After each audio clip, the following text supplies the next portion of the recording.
சரி. Okay. So நம்ம போன கிளாஸ்ல நம்ம என்ன பார்த்தோம்னா, ஆ எபிரேயர் 3லருந்து நம்ம ஆரம்பிச்சோம். ஓகே. 3:1லருந்து நம்ம ஆரம்பிச்சோம். அதுலருந்து நான் சும்மா ஸ்டார்ட் பண்றேன். ஸோ ஃபர்ஸ்ட் வந்து விஷயம் பார்த்தீங்கன்னா, பரலோக அழைப்பு. ஓகே. சபைக்கு வந்து பரலோக அழைப்பு இருக்குன்னு சொல்லி நம்ம பார்த்தோம். ஏன்னா, அதுக்கு முன்னாடி வரைக்கும் பார்த்தீங்கன்னா, "நீ கால் மிதிக்கும் தேசமெல்லாம் உனக்கு சொந்தமாக்குவேன்னு" சொல்லி தான் வந்து பழைய ஏற்பாட்டு விசுவாச வீரர்களா இருக்கட்டும், இஸ்ரேல் மக்களுக்கு வந்து பார்த்தீங்கன்னா, இந்த பூமிக்குரிய ஆசீர்வாதங்கள்லாம் குடுக்கப்பட்டதுன்னு சொல்லி பார்க்கிறோம். இந்த பரலோக அழைப்பு வந்து எப்ப தொடங்குச்சுன்னு சொல்லி பார்த்தீங்கன்னா, அது இயேசு கிறிஸ்து மூலமா தொடங்குச்சு. அதுக்கு இன்னொன்னு ஒரு ஆழமான ஒரு வசனம் பார்த்தீங்கன்னா, ஆ எங்கன்னா யோவான் 1ஆம் அதிகாரம். அதுல கடைசி வசனம் பாருங்களேன்.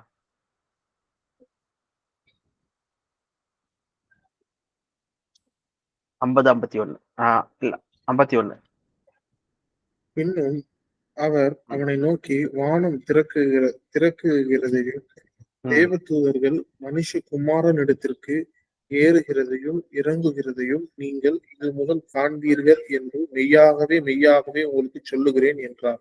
இதுக்கு அர்த்தம் என்னது? What is the meaning of this? இது வந்து இதே விஷயத்த வந்து இன்னொருத்தர் சொல்லியிருக்காரு ஒருத்தர்.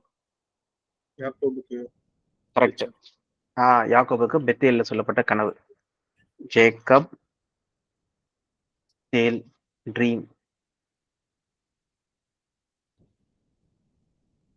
எங்க இருக்குன்னா 20ஆம் அதிகாரம். யாக்கோபு ஜெனிசிஸ் ஆதியாகமம் 20, 28. 20, 28. 20 சாரி 28ஆம் அதிகாரம்.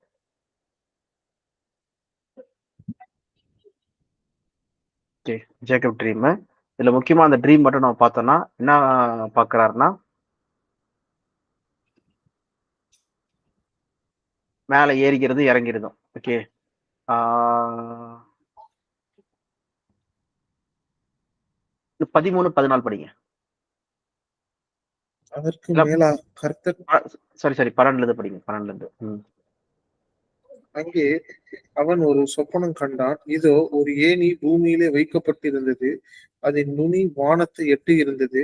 அதிலே தேவதூதர் ஏறுகிறவர்களும் இறங்குகிறவர்களுமாய் இருந்தார்கள். அதற்கு மேலாக கர்த்தர் நின்று, நான் உன் தகப்பனாகிய ஆபிரகாமின் தேவனுக்கும் ஆபிரகாமின் தேவனும் ஈசாக்கின் தேவனுமாய் இருக்கிற கர்த்தர், நீ படுத்து இருக்கிற பூமியை உனக்கும் உன் சந்ததிக்கும் தருவேன்.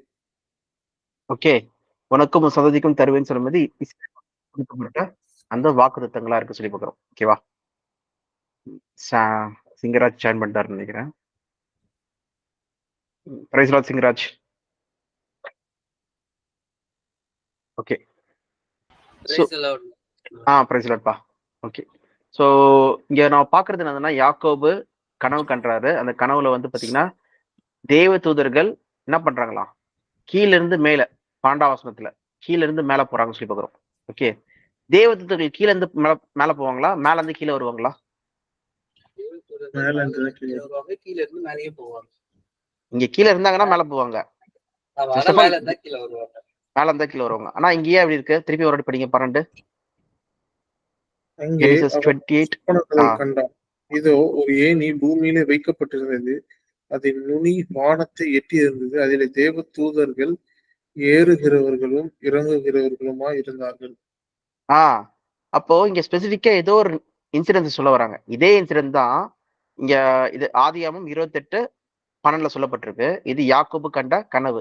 Okay. Jacob's dream at Bethel சொல்லி பார்க்கிறோம். ஓகே. எங்க பெத்தேல் இருக்கிற இது இடத்துல. அந்த யாக்கோப்பு இதுவா? ஆமா, யாக்கோபு கனவு. கரெக்ட். Okay, okay. நீங்க இது தெரியும். அந்த ஏணினா இயேசு கிறிஸ்துவ பத்தி சொல்றது தானே சொல்றீங்க? இங்க. அதான் நம்ம இங்க பார்க்கிறோம். அந்த ஏணியாகிய ஓகே, ஓகே. யோவான் 1ஆம் அதிகாரம் 51ஆம் வசனம். இந்த கடைசி வசனத்துல நம்ம என்ன பார்க்கிறோம்னா, இங்க என்ன ஆகுதுன்னு சொல்லி பார்த்தீங்கன்னா, அந்த ஏணி வந்து என்ன ஆகுது? கீழ இருந்து மேல போறாங்க, மேல இருந்து கீழ இறங்குறாங்க. அப்ப அந்த ஏணி யார குறிக்குதுன்னு சொல்லி பார்த்தீங்கன்னா, இயேசு கிறிஸ்து. ஓகே. இது முதற்கொண்டு சன் ஆஃப் மேன் சொல்லும்போது யாரு? இயேசு கிறிஸ்து மூலமாய் ஏறுகிறதும் இறங்கிறதுமாய் பார்ப்பீர்கள் சொல்லும்போது, இந்த அழைப்பு பரலோக அழைப்பை எப்ப ஆரம்பிக்குதா? இது முதற்கொண்டு from very truly from now on சொல்லி சொல்றாரு. அப்ப சபையின் அழைப்பே எப்ப ஆரம்பிக்குதுன்னு சொல்லி பார்த்தீங்கன்னா, இயேசு கிறிஸ்து மூலமா தான் ஆரம்பிக்குதுன்னு சொல்லி பார்க்கிறோம். சரி. இயேசு கிறிஸ்து மூலம் தான் பரலோக அழைப்பே. சபையின் அழைப்புக்கு சொல்றது காட்டிலும் பரலோகத்துக்கு போக வேண்டிய மக்களுக்கோட அழைப்பே வந்து பாத்தீங்கன்னா இயேசு கிறிஸ்து மூலம் தான் ஆரம்பிக்குது சொல்லி நம்ம இங்க தெளிவா வசனம் மூலமே பாக்குறோம். அப்ப இந்த தெய்வ தூதர்கள் சொல்றது யார் சொல்லி பாத்தீங்கன்னா இந்த பரிசுத்தவான்கள். ஓகே, 1000 பரிசுத்தவான்கள் என்ன பண்ணுவாங்களா, இயேசு கிறிஸ்துவனே கூட வருவாங்க சொல்லி நம்ம எங்க படிச்சோம்? யூதா 1ஆம் அதிகாரம் 15ஆம் வசனத்துல 14-15 நினைக்கிறேன். எதுனா ஈனோக்கு வந்து சொல்றாரு. சோ அதே போல ஆசீர்வாதங்கள் நம்ம என்னென்ன ஆசீர்வாதங்கள் பார்த்தோம்னு சொல்லி பாத்தீங்கன்னா, நம்ம பரலோகத்துக்கு போனோம்னா மாம்சம் ரத்தமும் போக முடியாது, நம்ம ஆவிக்குரிய சரீரத்துல போகணும்னு சொல்லி பாக்குறோம். அதே போல நம்ம வந்து மகிமையின் சரீரம் நம்மளுக்கு வந்து கொடுக்கப்படுது. அது மகிமையின் சரீரம்னா என்னதுன்னா இயேசு கிறிஸ்துக்கு ஒத்த சரீரமா இருக்கு. அது சிமிலர் டு கிரைஸ்டோட சரீரமா இருக்கு. அப்ப இயேசு கிறிஸ்துக்கு என்ன சரீரம் தேவன் கொடுத்ததுன்னு சொல்லி பாத்தீங்கன்னா சாகாமை அழியாமை கொடுத்திருந்தாரு. அதே போல 1 கொரிந்தியர் 15ஆம் அதிகாரம் 54-55 படி நம்மளுக்கும் சாகாமையும் அழியாமையும், அந்த சாகாமை அழியாமை வந்து யாருக்கு மட்டும் இருந்தது? ஃபர்ஸ்ட் தேவனுக்கு மட்டும் தான் இருந்து சொல்லி பார்க்கிறோம். தாம் ஒருவராய் சாகாமை உள்ளவர், சேரக்கூடாத ஒளியில் வாசம் பண்ணிக்கிறவர். அப்ப பாத்தீங்கன்னா நம்மளுக்கும் அந்த சரீரத்தை கொடுக்குறாரு சொல்லி பார்க்கிறோம். சாகாமை அழியாமை சொல்ற சரீரம், இதெல்லாம் மகிமைகள் சொல்லி பார்க்கிறோம், சபைக்கு வர மகிமைகள். சோ அப்ப பாத்தீங்கன்னா அது மட்டும் அதோட நிறுத்துதா சொல்லி பார்த்தீங்கன்னா கிடையாது. ரோமர் 2:7 அதை நான் பார்த்தோமா? பசங்க எழுதிருக்கீங்களா?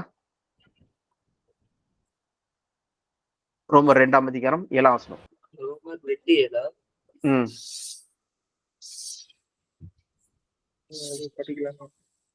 படிக்கலையா? ஓகே, அது படிச்சிடலாம். ரோமர் 2ஆம் அதிகாரம் 7ஆம் வசனம் படிங்க. சோர்ந்து போகாமல் நற்கிரியைகளை செய்து மகிமையையும் கனத்தையும் அழியாமையையும் தேடுகிறவர்களுக்கு நித்திய ஜீவன் அளிப்பார். இங்க பாத்தீங்கன்னா சோர்ந்து போகாமல் நற்கிரியைகளை செய்யறவங்களுக்கு, நற்கிரியைனா என்னது? சுவிசேஷம் அறிவிக்கிறதா இருக்கட்டும், சபை பக்தி விருத்தி காரியங்களை செய்யறதா இருக்கட்டும், அந்த 2 காரியங்களும் சபைகளுக்கு கொடுக்கப்பட்ட பணிகளா இருக்கு சொல்லி படிச்சோம்ல. அப்போ இங்க தேவன் கொடுப்பாரு, நம்ம இதுதான் படிச்சோம். ஓகே ஓகே, அப்ப இங்க வந்து சொல்ல வர்றது க்ளோரி அண்ட் ஹானர்னா எதை குறிக்குது?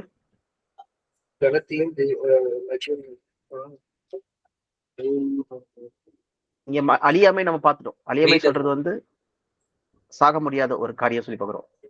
இப்போ க்ளோரி ஹானர்னா வந்து ராஜாவை குறிக்கும். நீங்க ராஜா கிரீடம், அதான் நம்ம என்ன பார்த்தோம்?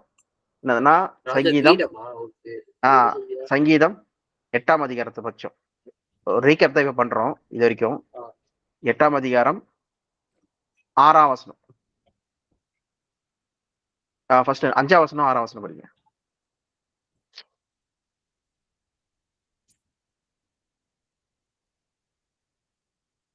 நீர் அவனை தேவ தூதரிலும் சற்று சிறியவனாக்கினீர், மகிமையினாலும் கனத்தினாலும் அவனுக்கு முடிசூட்டினீர். உன்னுடைய கரத்தின் கிரியைகளின் மேல் நீர் அவனுக்கு ஆளுகை தந்து சகலத்தையும் அவனுடைய பாதங்களுக்கு கீழ்ப்படுத்தினீர். ஓகே, அப்ப வந்து பாத்தீங்கன்னா மகிமையினாலும் கனத்தினாலும் அவனை முடிசூட்டினீர். க்ளோரி அண்ட் ஹானர், மகிமையும் கனமும் வந்தாலே என்ன அது? முடிசூட்டுறது, ஒரு ராஜாவா முடிசூட்டுறது. பாத்தீங்கன்னா இங்க கான்டெக்ட்ல யாரை பத்தி பேசிட்டு இருக்காங்க, சுற்றுச்சூழலை யாரை பத்தி பேசிட்டு இருக்காங்க சொல்லி பாத்தீங்கன்னா ஆதாம் பத்தி பேசிட்டு இருக்காங்க. அவனுக்கு வந்து என்ன பண்ணீங்க? பறவைகள், மச்சங்கள், மீன்கள், சோ எல்லாமே வந்து அவனுக்கு பாதத்துக்கு கீழே கொண்டு வந்தீங்கன்னு சொல்லி பாக்குறோம். அதுதான் நம்ம எங்க பாக்குறோம்? ஆதியாகமம் 1ஆம் அதிகாரம் 28ஆம் வசனத்துல நம்ம பாக்குறோம் 8. ஓகே, அங்கேயும் பாத்தீங்கன்னா கனத்தினாலும் மகிமையினாலும் நீ என்ன பண்ணாரு? அவரை முடிசூட்டினீர், எல்லாத்தையும் பாத கீழே கொண்டு வந்தீர், அவனா ஆளுகை கொடுத்தீர் சொல்லி நம்ம வந்து வசனங்கள் மூலமா பாக்குறோம் சொல்லி பாக்குறோம். ஓகே, ஆதியாகமம் 1ஆம் அதிகாரம் 28ஆம் வசனம். அதே போலயே என்ன பண்றான்? இந்த சபை போற மக்களுக்கு மகிமையும் கனமும் கொடுக்குறாராம். ஓகே, மகிமையும் கனம்னா ராஜாக்களாக, ஓகே, சிங்காசனம் உட்கார்ந்து இருக்கிறதுக்கு. அப்ப யாரோட சிங்காசனம் உட்கார்ந்து இருக்காங்க இவங்க? அது கூட நம்ம பார்த்தோம். இந்த வசனம் என்னது? வெளிப்படுத்தல் 3ஆம் அதிகாரம் 21ஆம் வசனம், ரெவல்யூஷன் 3:21. ஜெயம் கொண்டு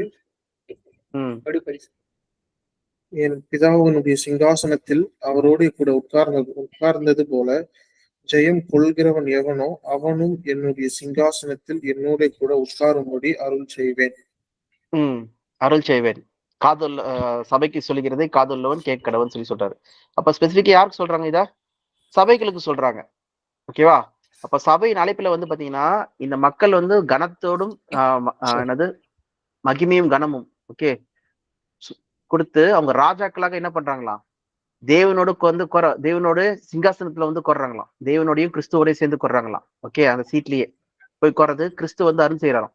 ஓகே, அப்போ அந்த அளவு கிருபை வந்து யார் பெற்றிருக்கா சொல்லி பாத்தீங்கன்னா இந்த சபை மக்களுக்கு. அப்ப நம்மளோட மகிமைகள் எவ்வளவு சொல்லி பாருங்க.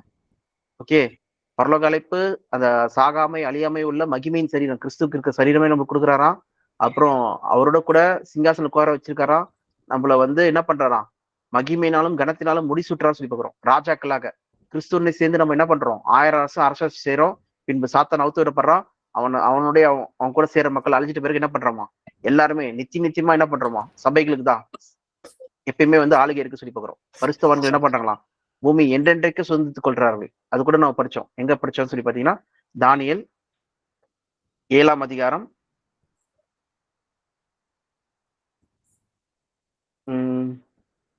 18ஆம் வசனம்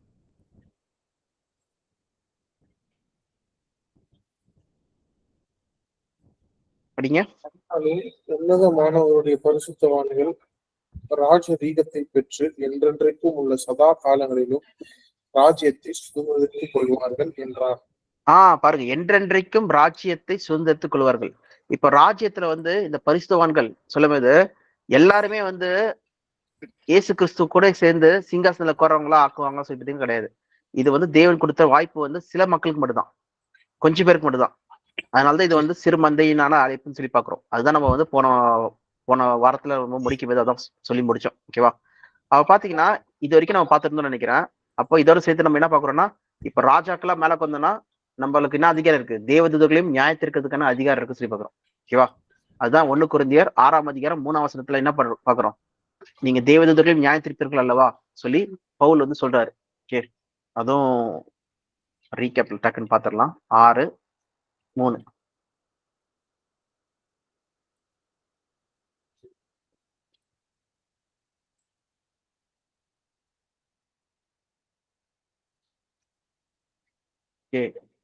நீங்கள் நானே சொல்லிடுறேன், நீங்க தேவதூதர்களையும் நியாயத்திருப்பீர்கள் அல்லவா.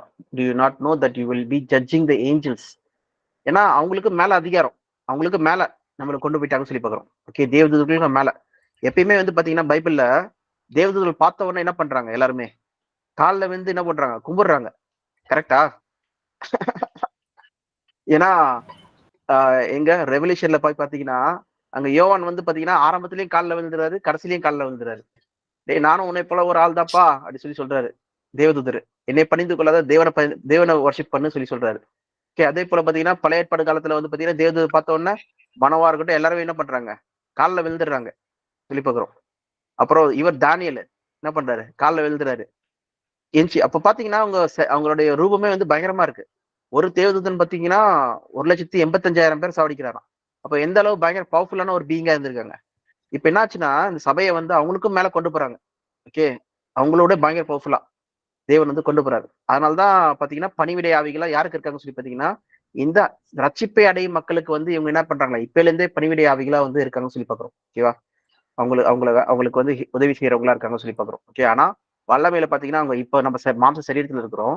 இப்ப பாத்தீங்கன்னா கண்டிப்பா அவங்க நம்மள காட்டுல பெரியவங்களா தான் இருக்காங்க. ஆனா எப்ப நம்ம மகிமையின் சரீரம் பெற்றுக்கொள்வோமோ அப்ப கண்டிப்பா நம்ம பெரியவர்களா இருப்போம் சொல்லி பாக்குறோம். அந்த வாய்ப்பை தேவன் நம்மளுக்கு கொடுத்திருக்காரு, சபைக்கு கொடுத்திருக்காரு சொல்றதை நம்ம இங்க தெரிஞ்சுக்கிறோம். ஓகேவா, சரி, அடுத்தபடியா நம்ம பாக்குறது என்னதுன்னா, இது வரைக்கும் நம்ம கிளியரா பார்த்துறோம். தேவனே நம்ம தேவனை கூட சிங்காசனம் பண்ணோம்னா தேவனே நம்ம பார்ப்போம், நம்ம கிரியேட்டர் நம்ம பார்ப்போம். ஓகே, இதோட சேர்ந்து நம்ம நித்திய ஜீவனை பெற்றுக்கொள்றவங்களா இருப்போம். அதுதான் நம்ம வந்து ரோமர் 3ஆம் அதிகாரம் 2ஆம் அதிகாரம் 7ஆம் வசனத்துல வந்து சோது போமல் நற்கிரை செய்யறவங்களுக்கு மகிமை கனம் இம்மார்டாலிட்டி நித்திய ஜீவனையும் நித்திய ஜீவனையும் தேவன் தருகிறார், என்றென்றைக்கு வாழ்றதுக்கு தேவன் கொடுத்துறாரு சொல்லி பாக்குறோம். பாத்தீங்கன்னா இவ்வளோ காரியங்கள் கொடுக்குறாரு. இது மட்டும் விட்டாரா சொல்லி பாத்தீங்கன்னா கிடையாது. இதுக்கப்புறம் 2 பாயிண்ட் இருக்கு, அதுதான் ரொம்ப முக்கியமானது. என்னதுன்னா நம்மள புத்திரர்களா மாத்துறாராம். புத்திரர்கள். ஓகே, வி ஆர் நாட் சாதாரண ஆட்கள் கிடையாது. நம்ம யாரோட புத்திரர்கள், நம்ம தேவனுடைய புத்திரர்கள். தேவனுடைய புத்திரர்கள்லாம் நம்ம கிறிஸ்துக்கு யாரு, கரெக்ட். நம்ம தேவனுடைய புத்திரர்கள்லாம் கிறிஸ்துக்கு நம்ம வந்து சகோதர சகோதரிகள். வேணா படிங்க 14ஆம் அதிகாரம் ரோமர் 8:14.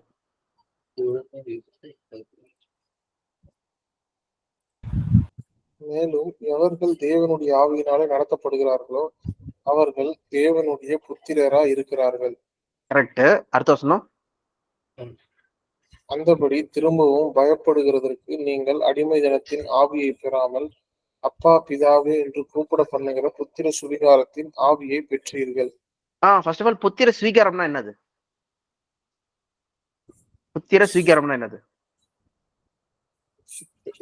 ஸ்வீகாரம் இங்கிலீஷ்ல பாத்தீங்கன்னா அடாப்ஷன் டு சன்ஷிப். என்னதுன்னா புத்திரர்களா நம்ம என்ன பண்ணப்பட்டோமா, அடாப்ட் பண்ணப்பட்டோமா. ஸ்வீகாரம்னா என்னது? அடாப்ஷன். ஓகே, தத்தெடுக்கப்பட்டோம். தமிழ்ல போட்டிருக்கலாம் அப்படி, தத்தெடுக்கப்பட்ட பிள்ளைகள். தேவன் பூமியிலிருந்து சில பிள்ளைகள் எடுத்தாரா, அவங்கள தன்னுடைய சகோதரர் தன்னுடைய குமாரனா தத்தெடுக்கிறாராம். அப்படி எடுத்த பிள்ளைகளை நம்ம அப்ப நம்ம டைரக்டா நம்ம சொல்ல முடியுமா தேவனை வந்து என்னது அப்பான்னு சொல்லலாமா? ஏன்னா நம்மளுடைய அப்பா தத்தெடுத்துட்டாரு சொல்லி பாக்குறோம். எக்ஸாம்பிள், நேற்று கூட ஒரு எக்ஸாம்பிள் சொல்லியிருந்தேன். இப்போ ஒருத்தருக்கு வந்து ஒரு பையன் இருக்குன்னு வச்சுக்கோங்க. அவருக்கு வந்து ஏகப்பட்ட சொத்து இருக்கு. ஓகே, பல கோடி சொத்து இருக்கு. அந்த பையன் வந்து பாத்தீங்கன்னா ஒரு 20 வயசு கிட்ட இருக்கு. அவன் வந்து மெச்சூர் ஆயிட்டு 20, 25, 30 வயசு கிட்ட இருக்குன்னு வச்சுக்கோங்க. அவனுக்கு ஒரு குடும்பம் இருக்கு. அப்ப அவங்க அப்பா என்ன பண்றாருன்னா, அந்த டைம்ல 30 வயசா இருக்கும்போது அவங்க அப்பா வந்து தத்தெடுத்து ஒரு 2-3 பசங்களை வந்து தத்தெடுக்கிறாரு. ஓகே, 3 பசங்களை தத்தெடுக்கிறாரு வச்சுக்கோங்க. அப்ப வந்து பாத்தீங்கன்னா அவங்க வயசு வந்து 25, 30 வயசு கிட்ட தத்தெடுக்கிறாரு. ஓகே, அவங்களுக்கு கல்யாணம் பண்ணி வைக்கிறாரு. கல்யாணம் பண்ணி வச்ச உடனே அவங்களுக்கு என்ன பண்றாரு, சொத்துல வந்து சரிசமமா என்ன பண்றாரு, பாகத்தை பிரிக்கிறாரு, பிரிச்சு கொடுக்குறாரு. கொடுக்கும்போது இந்த முதல் பையன் அவரோட சொந்த பையன் என்ன பண்ணுவான், ஏன் இப்படி பண்றீங்க, இது அநியாயமா இருக்கு, இது யாராவது பண்ணுவாங்களா சொல்லிட்டு பயங்கரமா சண்டை போடுவான். ஏன்னா சொத்துக்கு உரிமையாளு யாரு, அவர் தான். ஆனா இங்க என்ன பண்றாருன்னா காடு நம்மள தத்தெடுக்கிறாராம், அடாப்டட் சன்ஷிப்பா. ஓகே, இந்த அடாப்ஷன் சொல்றது சுதந்திர புத்திர ஸ்வீகாரம் சொல்லிட்டு பைபிள்ல புதிய ஏற்பாடுல பாத்தீங்கன்னா ஏகப்பட்ட வாட்டி சொல்லப்பட்டிருக்கு. ஓகே, அப்பா பிதாவை சொல்ற அளவுக்கு நம்மளுக்கு வந்து புத்திர ஸ்வீகாரத்தை கொடுத்திருக்காராம். அப்போ நம்ம வந்து புத்திரரா இருந்தோம்னா நம்ம என்ன ஆகுமா, கிறிஸ்துவுக்கு பங்காளிகளா இருக்குமா. வேணா படிங்க அடுத்த வசனம் 16, 17. தேவனுடைய பிள்ளைகளா இருக்கிறோம் என்றால் ஆவியானவர் தாமே நம்முடைய ஆவியுடனே கூட சாட்சி கொடுக்கிறார். நாம் பிள்ளைகளானால் சுதந்திரமும் ஆமே, தேவனுடைய சுதந்திரரும் கிறிஸ்துவுக்கு உடன் சுதந்திரருமாமே. கிறிஸ்துவுடனே கூட நாம் மகிமைப்படும்படிக்கு அவருடைய கூட பாடுபட்டால் அப்படி ஆகும். அப்ப பாத்தீங்கன்னா சுதந்திரம்னா என்னது, சுதந்திரம்னா என்னது, ஹயர்னா ஒரு சொத்துக்கு பங்காளி. அப்ப பாத்தீங்கன்னா கிறிஸ்துவோடைய உடன் சுதந்திரம்னா என்னது, உடன் பங்காளி. கிறிஸ்து தான் வந்து ஆக்சுவலா அவருக்கு தான் வந்து எல்லாமே கொடுக்கப்பட்டது, அவருக்கு தான் வந்து செயல்பட்டது. அதனால பாத்தீங்கன்னா கொலோசியர் 1ஆம் அதிகாரத்துல 16ஆம் வசனம் படிங்க, 15, 16. அவர் அத்தரிசனமான தேவனுடைய தச்சுரூபமும் சர்வ சிருஷ்டிக்கும் முந்தின பேருமானவர். ஏனென்றால் அவருக்குள் சகலமும் சிருஷ்டிக்கப்பட்டது, பரலோகத்தில் உள்ளவைகளும் பூலோகத்தில் உள்ளவைகளும் ஆகிய காணப்படுகிறவைகளும் காணப்படாதவைகளுமான சகல வஸ்துக்களும் சிங்காசனங்களானாலும் கர்த்தத்துவங்களானாலும் அதிகாரங்களானாலும் சகலமும் அவரை கொண்டு அவருக்கென்று சிருஷ்டிக்கப்பட்டது. பாருங்க, அவரை கொண்டும் அவருக்கென்றும், ஃபார் ஹிம்.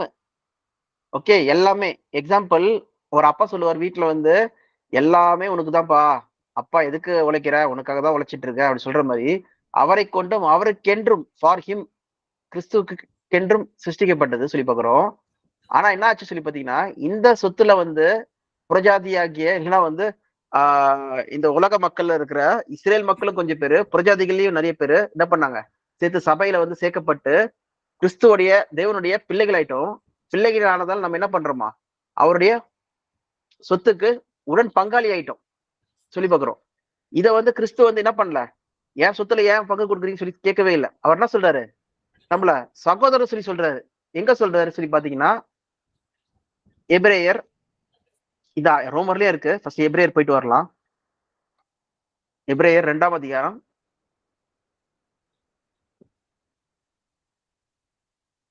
13, 11. எப்படி எனில் பரிசுத்தம் செய்கிறவரும் பரிசுத்தம் செய்யப்படுகிறவரும் ஆகிய யாவரும் ஒருவராலே உண்டாயிருக்கிறார்கள். இது நிமித்தம் அவர்களை சகோதரர் என்று சொல்ல அவர் வெட்கப்படாமல். சகோதரர் என்று சொல்ல அவர் வெக்கப்படல சொல்லி பாக்குறோம். ஓகே, அடுத்த வசனத்துல உம்முடைய நாமத்தை என் சகோதரருக்கு அறிவித்து சபை நடுவில் உம்மை துதித்து பாடுவேன் என்றும் நான் அவரிடத்தில் நம்பிக்கையா இருப்பேன் என்றும் இதோ நானும் என் தேவன் எனக்கு கொடுத்த பிள்ளைகளும் என்று சொல்லியிருக்கிறார் சொல்லி பாக்குறோம். சோ தேவன் இப்ப எக்ஸாம்பிள் சகோதரர் பெரிய மூத்த சகோதரர் இருந்தா என்ன பண்ணுவாங்க? அவங்கள வந்து தன்னுடைய சொந்த பிள்ளைகளா வந்து பாப்பாங்கல்ல. அவர் அக்கா வீட்டுல இருந்தாங்கன்னா அந்த மாதிரி பாப்பாங்களா? அந்த மாதிரி பாத்தீங்கன்னா அவர் போத் சகோதராவும் இருக்காரா, அதே நேரத்துல நம்ம அவருடைய பிள்ளைகளாவும் இருக்குமா. ஓகேவா? கிறிஸ்துவோட பிள்ளைகளாவும் இருக்கும் சொல்லி பாக்குறோம். அப்ப பாத்தீங்கன்னா நம்ம யாருடைய ஃபர்ஸ்ட் ஆஃப் ஆல் வந்து பிள்ளை சொல்லி பாத்தீங்கன்னா தேவன் தத்தெடுத்து இருக்காரு. இது வந்து பாத்தீங்கன்னா 10ஆம் வசனத்துல பாருங்க. 10ஆம் வசனம். ஏனென்றால் தமக்காகவும் தம்மாலேயும் சகலத்தையும் உண்டாக்கினவர் அநேகம் பிள்ளைகளை மகிமையில் கொண்டு வந்து சேர்க்கையில் அவர்களுடைய ரட்சிப்பின் அதிபதியை உபத்திரவங்களினாலே பூரணப்படுத்துகிறது அவருக்கு ஏற்றதா இருந்தது. யாருக்கு ஏற்றதா இருந்தது? ரட்சிப்பின் அதிபதி யாரு? அப்ப யாருக்கு ஏற்றதா இருந்தது? யார் வந்து ரட்சிப்பின் அதிபதியை வந்து உபத்திரத்துல பண்ண வச்சாரு? பிதாவாகிய தேவன் வந்து என்ன பண்ணாருன்னா ரட்சிப்பின் அதிபதியை உபத்திரத்தின் கொண்டு வர்றது தேவனுக்கு ஏற்றதா இருந்து சொல்லி பாக்குறோம். ஓகேவா? இதுதான் நம்ம என்ன பார்த்தோம்? ஐசியா 53:10 தேவன் கிறிஸ்துவை நொறுக்க சித்தமுள்ளவரா இருந்தார். கரெக்டா? அதுதான் இங்க நம்ம பாக்குறோம். பார்க்கும்போது அவருடைய பிள்ளைகள், இங்க பிள்ளைகள் சொல்லும் போது யாரோட பிள்ளைகளா? இவங்க தேவனுடைய பிள்ளைகளா. இதுதான் திருப்பி நம்ம வந்து ரோமர் 8ஆம் அதிகாரம் போலாம். 8:29 வசனம் படிங்க. 28-29.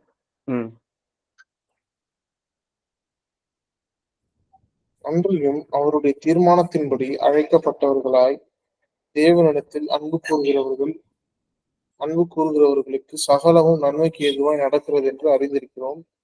நம்முடைய குமாரன் அநேக சகோதரர்களுக்குள்ளே முதற் பேரானவராய் இருக்கும் பொருட்டு தேவன் எவர்களை முன் அறிந்தாரோ அவர்களை தமது குமாரனுடைய சாயலுக்கு ஒப்பா இருப்பதற்கு முன் குறித்தும் இருக்கிறார்.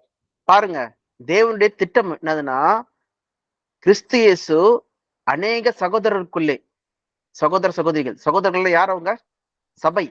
இங்கேயும் பாத்தீங்கன்னா சகோதரர்கள். ஏன்னா தேவனுடைய பிள்ளைகள் சொல்லி பாக்குறோம். முதல் பேரான இருக்கிறதுக்காக கிறிஸ்துவின் மூலமாய் அவர் என்ன பண்ணாராம்? கிறிஸ்துவின் மூலமாய் இவர்களை முன்குறித்தார் சொல்லி போறோம். அவருடைய சாயலுக்கு, கிறிஸ்துவின் சாயலுக்கு ஒப்பாய் அவரை மாத்துறதுக்காக அவர் என்ன பண்றதாம்? முன்குறித்தார் சொல்லி போகிறோம் இந்த சகோதர சகோதரிகளை. ஓகே, எவர்களை அழைத்தாரோ அவர்களை முன்குறித்திருக்கார். எவர்களை அழைத்தாரோ அவர் நீதிமான ஆக்கியிருக்கார். நீதிமான ஆக்கவங்களை மகிமைப்படுத்திருக்கார் சொல்லி போகிறோம். அப்பா இல்ல ரோமர் 8 தான் அங்கிள். இது அதுதான் வசனம். ரோமர் 8:29. Okay okay. பாத்தீங்கன்னா சகோதரர்கள். ஓகே, இயேசு கிறிஸ்துக்கு நம்ம என்னது? பிள்ளைகளாவும் இருக்கிறோம், சகோதரர்களாவும் இருக்கிறோம், அதே நேரத்துல நம்மளுடைய நண்பராகவும் இருக்கிறோம், ஃப்ரெண்ட்ஸா இருக்கோம்.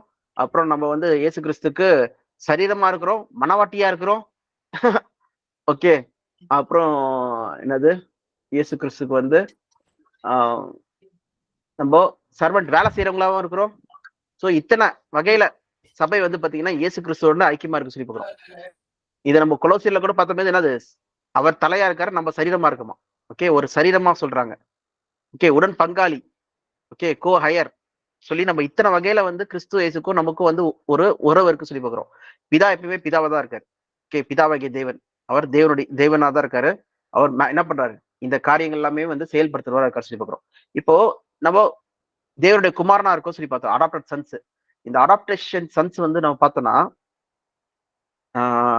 ஃபார் எக்ஸாம்பிள் இது இங்க மட்டும் இல்ல, எபேசியர்ல இருக்கு. எபேசியன்ஸ் 1ஆம் அதிகாரம். இது நம்ம ஏற்கனவே நிறைய தடவை படிச்சிருக்கோம். 5ஆம் வசனம்.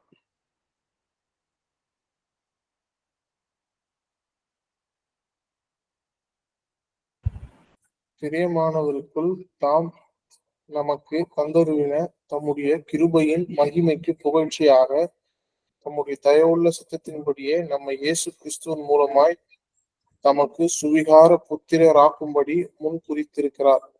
பாத்தீங்களா? முன்குறித்தல என்னதான்? ஸ்வீகார புத்திரர். இதான் ரோமர் 8ஆம் அதிகாரத்துல படிக்கிறோம். ஸ்வீகார புத்திரர். இந்த அழைப்பு வந்து பாத்தீங்கன்னா தூதர்களுக்கு யாரும் கொடுக்கல.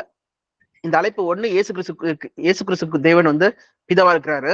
மற்றபடி யாருக்கு கொடுத்திருக்காங்க சொல்லி பாத்தீங்கன்னா இந்த சபை மக்களுக்கு கொடுத்திருக்காங்க சொல்லி பாக்குறோம். அதனாலதான் எபிரேயர் 1ஆம் அதிகாரத்துல நீங்க பாத்தீங்கன்னா தேவதூதர்களுக்கு என்ன பண்ணல, யாருக்கும் வந்து குமாரன் நீ என்னுடைய குமாரன் சொல்லி சொல்லவே இல்லை. 5ஆம் வசனம் படிங்க, 1:5.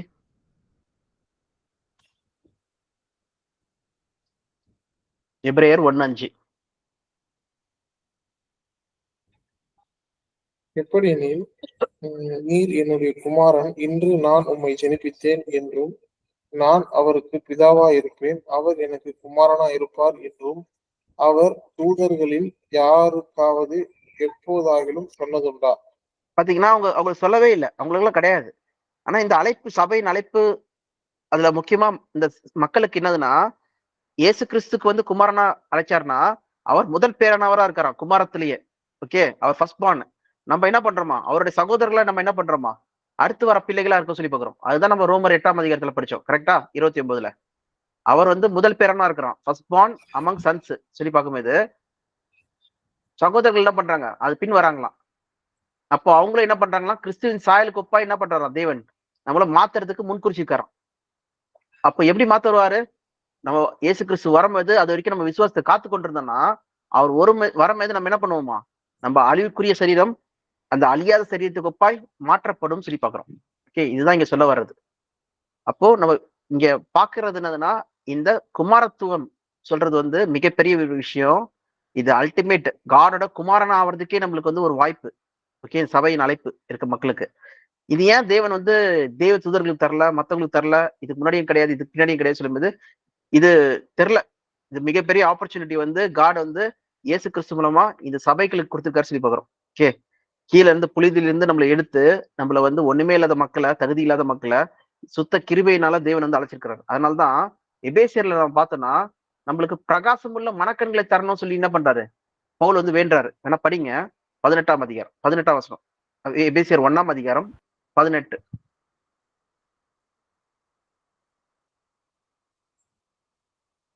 நாம் நம்மை அழைத்ததினாலே நமக்கு உண்டாயிருக்கிற நம்பிக்கை இன்னதென்றும், பரிசுத்தவான்களிடத்தில் தமக்கு உண்டாயிருக்கிற சுதந்திரத்தினுடைய மகிமையின் ஐஸ்வர்யம் இன்னதென்றும், தாம் கிறிஸ்துவை மரித்தோரிலிருந்து எழுப்பி அவரிடத்தில் நடப்பித்த தமது பலத்த சத்துவத்தின் வல்லமையின்படியே விசுவாசிக்கிறவர்களாகிய நம்மிடத்தில் காண்பிக்கும் தம்முடைய வல்லமையின் மகா மேன்மையான மகத்துவம் இன்னதென்றும் நீங்கள் அறியும்படிக்கு அவர் உங்களுக்கு பிரகாசமுள்ள மனக்கண்களை கொடுக்க வேண்டும் என்று வேண்டிக் கொள்கிறேன். நம்மளுக்கு வந்து நம்ம இருதயம் என்ன ஆயிடணுமா, என்லைட் ஆயிடணுமா, என்லைட்டன்ட். நம்மளுக்கு வந்து புரியவே இல்லை, நம்ம ஃபுல்லாவே பூமியை பத்தி தான் யோசிச்சுட்டு இருக்கோமா. அப்படி இல்லாதபடிக்கு நம்ம என்ன பண்ணணுமா, இந்த புரிதல், இந்த அண்டர்ஸ்டாண்டிங் நம்மளுக்கு வந்து வரணும் சொல்றதுக்காக நான் வேண்டிக் கொள்கிறேன். நம்மளுடைய மகிமையின் இன்ஹெரிட்டன்ஸ், சுதந்திரம் என்னதென்றும். சுதந்திரம்னா என்னது, இன்ஹெரிட்டன்ஸ்னா நம்மளுடைய சொத்து, தேவன் கொடுக்குற சொத்து என்னன்னு சொல்லி நான் தெரிஞ்சுக்கணுமா. அதுக்கு உங்களுக்கு வந்து என்ன பண்ணுவோம், பிரகாசம் உள்ள மனக்கண்களை தேவன் தரணும் சொல்லி நான் வேண்டிக்கிறேன் சொல்லி சொல்றாரு. அவ பாத்தீங்கன்னா இங்க சும்மா புத்திர சுகியாரம் சொல்லி போடுறேன், அடாப்டட் சன்ஸ் சொல்லிட்டு.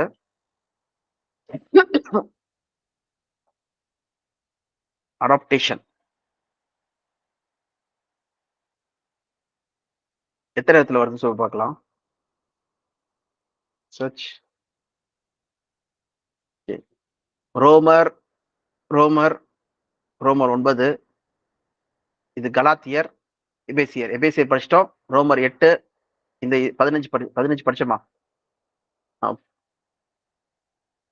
15 படிச்சிட்டோம் நினைக்கிறேன் இல்ல. 23 படிங்க. ரோமர் 8:23, 8:23 படிக்க, 8:15 படிச்சிட்டோம், 23 படிக்கல. 23 படிங்க.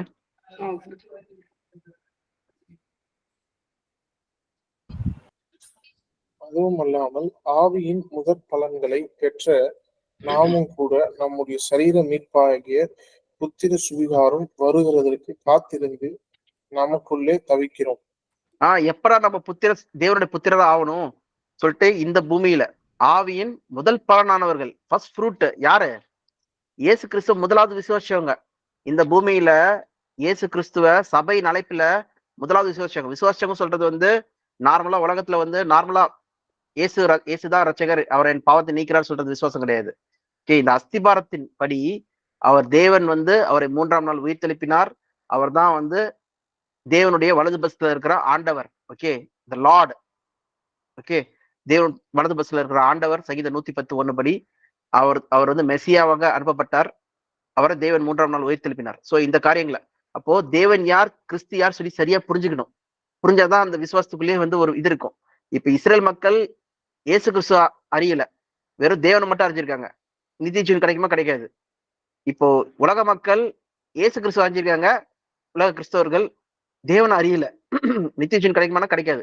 ஒன்றான மெய்தேவனாகிய உண்மையும் நீர் அனுப்பின இயேசு கிறிஸ்தியும் அறிகிறதே நித்திய ஜீவன். ஓகேவா? அப்போ இவங்க 2 பேரையும் சரியா புரிஞ்சுக்கிட்டு விசுவாசத்தை கொண்டு அஸ்திபார போதனைகள். ஓகே, அஸ்திபாரத்துல இருக்கிறவங்க தான் ரட்சிக்கப்படுவாங்களாம். இது எங்க இருக்குன்னு சொல்லி பாத்தீங்கன்னா 1 கொரிந்தியர் 3ஆம் அதிகாரம் 10ஆம் வசனம், 10-11. எனக்கு அளிக்கப்பட்ட தேவ கிருபையினுடைய புத்தியுள்ள சிற்பாசாரியைப் போல அஸ்திபாரம் போட்டேன். வேறொருவன் அதன் மேல் கட்டுகிறான். அவனவன் தான் அதன் மேல் இன்ன விதமாய் கட்டுகிறான் என்று பார்க்க கடவன். போடப்பட்ட அஸ்திபாரமாகிய இயேசு கிறிஸ்து அல்லாமல் வேறு அஸ்திபாரத்தை போட ஒருவனாலும் கூடாது. டைரக்டா சொல்ல பாருங்க. போடப்பட்டிருக்கிற அஸ்திபாரமாகிய கிறிஸ்துவே அல்லாமல், இயேசு கிறிஸ்துவே அல்லாமல் வேற அஸ்திபாரத்தை போட முடியாது. அந்த அஸ்திபாரம் தான் என்னன்னு சொல்லி நம்ம பார்த்தோம். எபிரேயர் 6ஆம் அதிகாரத்துல மொத்தம் 6 காரியங்கள். 6:1 வசனம். செத்த கிரையிலிருந்து மனம் திரும்புதல், தேவன் பேரில் வைக்கும் விசுவாசம், ஸ்தானங்களுக்கு அடுத்த உபதேசம், ஞானஸ்தானத்தை பத்தின உபதேசம், கைகளை வைக்குதல், மரித்தோரின் உயிர்த்தெழுதல், நித்திய நியாயத்தீர்ப்பு சொல்ற 6 போதனைகள். ஓகே, மூல உபதேசங்கள், மூல போதனைகள் சொல்லி பாக்குறோம். அப்படியே கண்டிப்பா பண்ணலாம். அதுதான் அங்க நான் பார்த்து இந்த 10 கிளாஸ்ல நம்ம பார்த்துட்டு இருக்கிறோம். பார்க்கும்போது 12ஆம் வசனம் படிங்க. 12, 13, 14. அவன் கட்டினது ஒருவன் அந்த அஸ்திபாரத்தின் மேல் பொன், வெள்ளி, விலையேறப்பெற்ற கல், மரம், புல், வைக்கோல் ஆகிய இவைகளை கட்டினால் அவனுடைய வேலைப்பாடு வெளியாகும் நாளானது அதை விளங்க பண்ணும். ஏனெனில் அது அக்னியிலே வெளிப்படுத்தப்படும். அவனுடைய வேலைப்பாடு எத்தன்மை உள்ளதோ அக்னியானது பரிசோதிக்கும். கடைசியில் அடுத்த வசனம் அதான். அதன் மேல் ஒருவன் கட்டினது நிலைத்தால் அவன் கூலியை பெறுவான். அவன் கட்டினது நிலைக்கலனா போனால் அவன் நஷ்டமடைவான். அவனோ ரட்சிக்கப்படுவான். அக்கினியில் தப்பினது போல இருக்கும். அக்கினியில் இடப்படும் தப்பினது போல் இருக்கும். பாயிண்ட் தான். என்னதுன்னா, எதனால இவன் தப்பிக்கிறான், இவனும் ரட்சிக்கப்படுறான்? ஏன் வந்து எல்லாருமே கட்டுறாங்க. ஃபார் எக்ஸாம்பிள், ஒரு பில்டிங் கட்டணும்னா ஃபர்ஸ்ட் ஃபவுண்டேஷன் போடணும். ஃபவுண்டேஷன் போட்டுட்டு அதுக்கு மேல ஒருத்தங்க கட்டுறாங்க. ஒருத்தர் வந்து பாத்தீங்கன்னா கல்னால கட்டுறாங்க, இன்னொருத்தங்க வந்து பாத்தீங்கன்னா கோல்டுனால கட்டுறாங்க, இன்னொருத்தர் வெள்ளினால கட்டுறான், இன்னொருத்த மரம், புல், வைக்கோல்னால கட்டுறாங்க. ஓகே, மொத்தம் 6 பேர் கட்டுறாங்க. 6 பேரும் டிஃப்ரெண்ட் கட்டுறாங்க. இப்போ அக்கினி சொல்லும்போது அந்த ஏற்ற டைம்ல வரும்போது என்ன ஆகுதுன்னா அக்கினி வருது. அக்கினி போடும்போது இந்த மஸ்ட் 3 கட்டினாங்க பார்த்தீங்கன்னா, கல், மரம், புல், கல்லு, வெள்ளி, தங்கம். ஓகே, அதுல கட்டினவங்க நிலத்திருக்குது. அவங்க என்ன பண்றாங்களா, கூலியை பெறுவார்கள். If what has been built survives, the builder will receive the reward. ரிவார்ட்னா ரிவார்டு சபையின் அழைப்பு நான் பார்த்தோமே. பரலோக அழைப்பு, மகிமையின் சரீரம், என்னதுன்னா தேவனுடைய புத்திரர் ஆவறதுக்கு, சுதந்திரம் ஆவறோமா கிறிஸ்துவுக்கு. அது மட்டும் இல்ல, அது படிக்க தேவனுடைய சிங்காசனத்து பக்கத்துல நம்ம உட்கார போறோமா, மகிமையின் கணத்தினால நம்ம ராஜாவாக்குறாரா, நம்மளுக்கு இமார்டலிட்டி, ஓகே, சாகாமை, அழியாமை கொடுக்குறாரா, நம்ம நியாயத்திற்கிறதுக்கு அதிகாரத்தை கொடுக்குறாரா. அது மட்டும் இல்லாம நித்திய ஜீவன், அது மாதிரி லைனா நம்ம சொல்லிட்டே போலாம். இயேசு கிறிஸ்து கூட என்றென்றைக்கும் நம்ம வந்து பூமியை அரசாள்ற மக்களா இருக்கிறோம். அதெல்லாம் ரிவார்டு. இங்க பாத்தீங்கன்னா, கட்டினது நிலைக்காது விட்டால் அவனும் நஷ்டம் அடைவான். நஷ்டம்னா அவனுக்கு ரிவார்ட் கிடைக்காது, ஆனா அவனும் ரட்சிக்கப்படுவான். எப்படி ரட்சிக்கப்படுறான், எதனால ரட்சிக்கப்படுறான்? அவன் எரிஞ்சு போயிடுச்சு வீடு, ஆனா அவனும் காப்பாற்றப்படுறான். இது எப்படி காப்பாற்றப்படுறான்? ஏதாவது ஐடியா இருக்கா?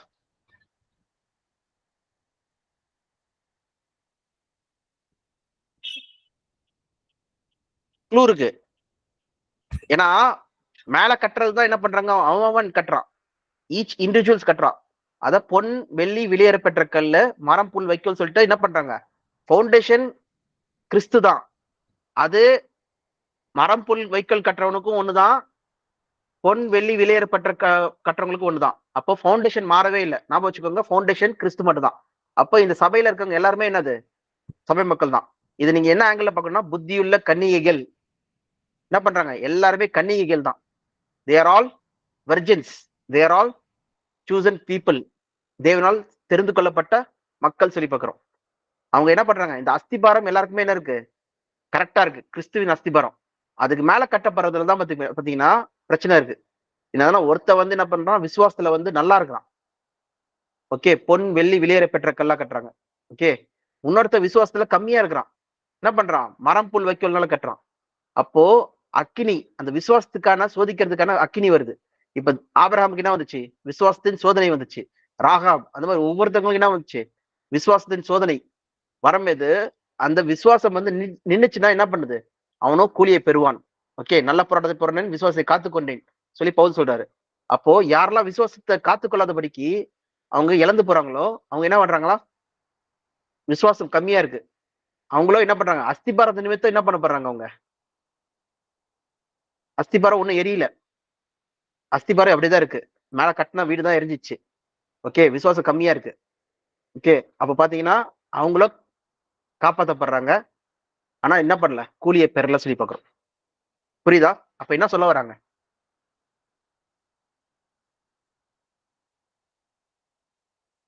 சாமுவேல், சிங்கராஜ்?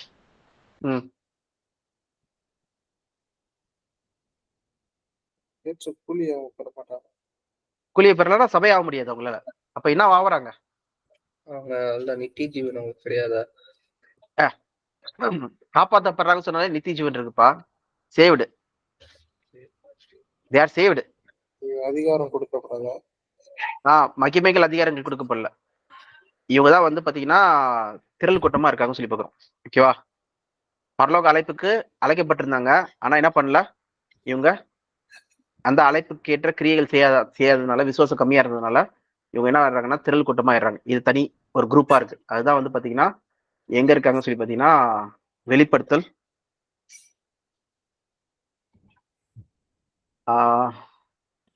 14ஆம் அதிகாரம்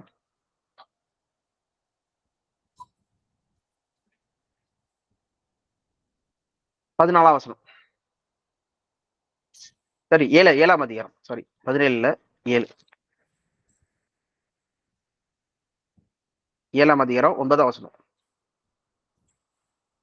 இவைகளுக்கு பின்பு நான் பார்த்தபோது இதோ சகல ஜாதிகளும் கோத்திரங்களும் ஜனங்களிலும் பாஷைக்காரர்களிலும் இருந்தும் வந்தது, ஒருவனும் எண்ணக்கூடாததுமான திரளான கூட்டமாகிய ஜனங்கள் வெள்ளை அங்கிகளை தரித்து தங்கள் கைகளில் குருத்தோலைகளை பிடித்து சிங்காசனத்திற்கு முன்பாக ஆட்டுக்குட்டியானவருக்கு முன்பாகவும் நிற்க கண்டேன். அவர்கள் மகா சத்தமிட்டு, ரட்சிப்பின் மகிமை சிங்காசனத்தின் மேல் வீற்றிருக்கிற எங்கள் தேவனுக்கும் ஆட்டுக்குட்டியானவருக்கும் உண்டாவதாக என்று ஆர்ப்பரித்தார்கள்.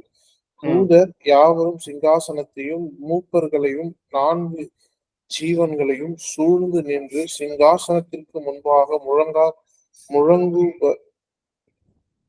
முழங்குபர விழுந்து தேவனை தொழுது கொண்டு, முகங்குப்புற விழுந்து தேவனை தொழுது கொண்டு, ஆமேன், எங்கள் தேவனுக்கு துதியும் மகிமையும் ஞானமும் ஸ்தோத்திரமும் கனமும் வல்லமையும் பலனும் சதா காலங்களிலும் உண்டாவதாக ஆமேன் என்றார்கள். அப்பொழுது மூப்பரில் ஒருவன் என்னை நோக்கி, வெள்ளை அங்கிகளை பறிக்கிற இவர்கள் யார், எங்கே இருந்து வந்தார்கள் என்று கேட்டான். அதற்கு, உங்களுக்கு தெரியும் ஆண்டவரே, அது உமக்கே தெரியும் என்றேன். அப்பொழுது அவன், இவர்கள் மிகுந்த உபத்திரவத்தில் இருந்து வந்தவர்கள், இவர்கள் தங்கள் அங்கிகளை ஆட்டுக்குட்டி ஆனவர்கள் ரத்தத்திலே தோய்த்து வெளுத்தவர்கள் ஆனபடியால் இவர்கள் தேவனுடைய சிங்காசனத்திற்கு முன்பாக இருந்து இரவும் பகலும் அவருடைய ஆலயத்திலே அவரை சேவிக்கிறார்கள். சிங்காசனத்தின் மேல் வீற்றிருக்கிறவர்கள் இவர்களுக்குள்ளே வாசமாயிருக்கிறார். இவர்கள் இனி பசி அடைவதும் இல்லை, இனி தாகம் அடைவதும் இல்லை, வெயிலானாலும் உஷ்ணமானாலும் இவர்கள் மேல் படுவதும் இல்லை. சிங்காசனத்தின் மத்தியில் இருக்கிற ஆட்டுக்குட்டியானவரே இவர்களை மேய்த்து இவர்களுக்கு ஜீவ தண்ணீர் உள்ள ஊற்றண்டைக்கு நடத்துவார்.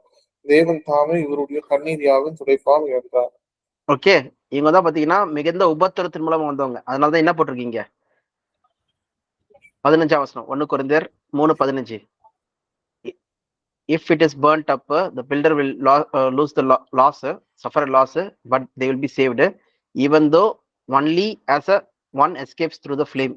சொல்லு எப்படி? ஃப்ளேம்னா என்னது? அக்னியில் தப்பினது போல இருக்கும். பயங்கரமான உபத்திரவத்தின் மூலமா வந்த மக்கள் சொல்லி பார்க்குறோம். ஓகே, இந்த மக்கள். அதனாலதான் இங்க போட்டிருக்கிறது என்ன விஷயம் என்னதுன்னா, இவங்க யார் சொல்லி கேட்கும்போது என்ன சொல்றாங்க? இவங்க கிரேட் ட்ரபுலேஷன். ஓகே, பயங்கரமான உபத்திரவத்தின் மூலமா வந்த மக்கள் சொல்லி பார்க்குறோம். ஓகே, எப்போ சபை முன்னாடியே போயிடுச்சு, அதுக்கப்புறம் என்ன ஆச்சு? மிகுந்த உபத்திரவத்தின் மூலமா வந்த மக்களா இருக்காங்க சொல்லி பார்க்குறோம். அதனாலதான் வந்து இது டிஃப்ரெண்டான ஒரு டைம் ஃப்ரேமா இருக்கு சொல்லி பார்க்குறோம். சரி, இது ஒரு பாயிண்ட் நம்ம பார்க்குறோம். ஓகே, புரிஞ்சுச்சா? அப்போ நம்ம இங்க என்ன புரிஞ்சுக்கிறோம் சொல்லி பார்த்தீங்கன்னா, இங்க சபையின் அழைப்புன்னு சொல்லும்போது இங்க கிறிஸ்துவின் அஸ்திபாரத்தின் மேல் கட்டப்படுறவங்க மட்டும்தான் வந்து சபையா இருக்க முடியும். அந்த அழைப்புக்குள்ள இருக்காங்க சொல்லி பார்க்குறோம். ஓகே, அந்த கிறிஸ்துவின் அஸ்திபாரத்துக்குள்ள இருந்துட்டு அதுல உண்மையா விசுவாசத்தோட ஓடுறவங்க மட்டும்தான் வந்து அந்த லக்கை அடைய முடியும் சொல்லி பார்க்குறோம். அவங்க தான் ரிவார்டை பெறாங்க. இந்த ரிவார்டை கொடுக்கறது யாரு? தேவன் தான் கொடுக்குறாரு சொல்லி பார்த்தோம். எல்லா ரிவார்டுமே யார் கொடுக்குறா? தேவன் தான் கொடுக்குறாரு. ஓகே, பயப்படாத சிறுமந்தையை ராஜ்யத்தை கொடுக்க தேவன் சித்தமுள்ளவரா இருக்கிறார் சொல்றதுல, அப்ப ராஜ்யத்தை கொடுக்க சித்தமுள்ளவரா யார் இருக்கா? பிதாவாகி தேவன்.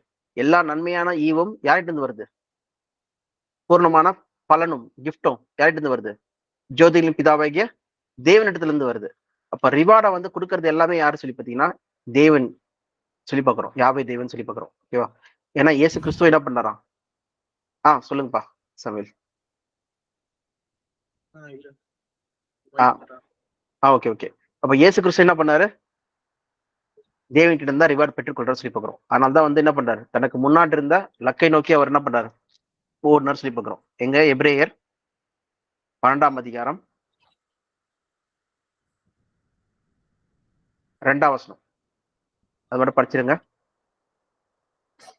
அவர் நமக்கு முன் வைத்திருந்த சந்தோஷத்தின் பொருட்டு அவமானத்தையும் எண்ணாமல் சிலுவையை சகித்து தேவனுடைய சிங்காசனத்தின் மேல் வலது பாதத்தில் வீற்றிருக்கிறார். அவருடைய என்னது? அவர் முன்னாடி இருந்த சந்தோஷத்தை பொருட்டு பாத்தீங்கன்னா தேவனுடைய வலது பஸ்ல உட்கார்றாரு. ஓகே, உட்கார்ந்து அந்த மகிமையும் கனத்தையும் வந்து பெற்றுக்கொண்டவரா இருக்கார் சொல்லி போவார் இயேசு கிறிஸ்து. சோ அந்த சந்தோஷத்தை பொருட்டு அவர் பெற்றுக்கொண்டது யார் கொடுத்தா? எல்லா நாமத்துக்கு மேல உயர்த்தினது யாரு சொல்லி பார்த்தீங்கன்னா பிதாவாகிய தேவன் வந்து அவர் உயர்த்தரா சொல்லி பார்க்கிறோம். அவர் தன்னைத்தான் தாழ்த்தினதுனால சொல்லி பார்க்கிறோம். இப்ப நம்ம பார்த்துட்டு இருந்தது என்னதுன்னா, ஃபர்ஸ்ட் நம்ம 8:23 நம்ம பார்த்துட்டோம். Okay, redemption, adoption of sons. நம்மளும் என்ன பண்றோமா? அந்த நாள் வர்றதுக்காக பிரசவதிலை படுறோமா? எப்படா நம்ம வந்து புத்திர சுவீகாரமா அடைவோம் சொல்லிட்டு. ஓகே, அது ஒரு விஷயம். அதே போல எபேசியர் படிச்சிட்டோம். கலாத்தியர் 4 வாங்களேன். கலாத்தியர் 4ஆம் அதிகாரம் 4.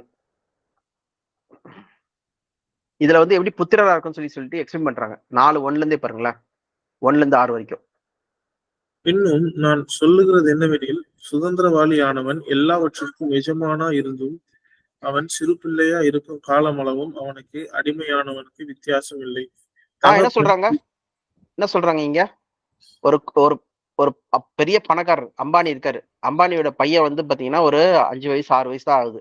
ஓகே, அப்ப அவனை வந்து என்ன பண்ணுவாங்க? அவங்க அப்பா வேலைக்காரங்க கிட்ட வந்து கொடுத்துருப்பாங்க சொல்லி பாக்குறோம். இந்த பையனை பாத்துக்கோப்பா, அவன் கீழே விழாதபடிக்கு எல்லாம் அந்த சைட் நல்லா பாத்துக்கோங்க சொல்லிட்டு சொல்லுவாங்க.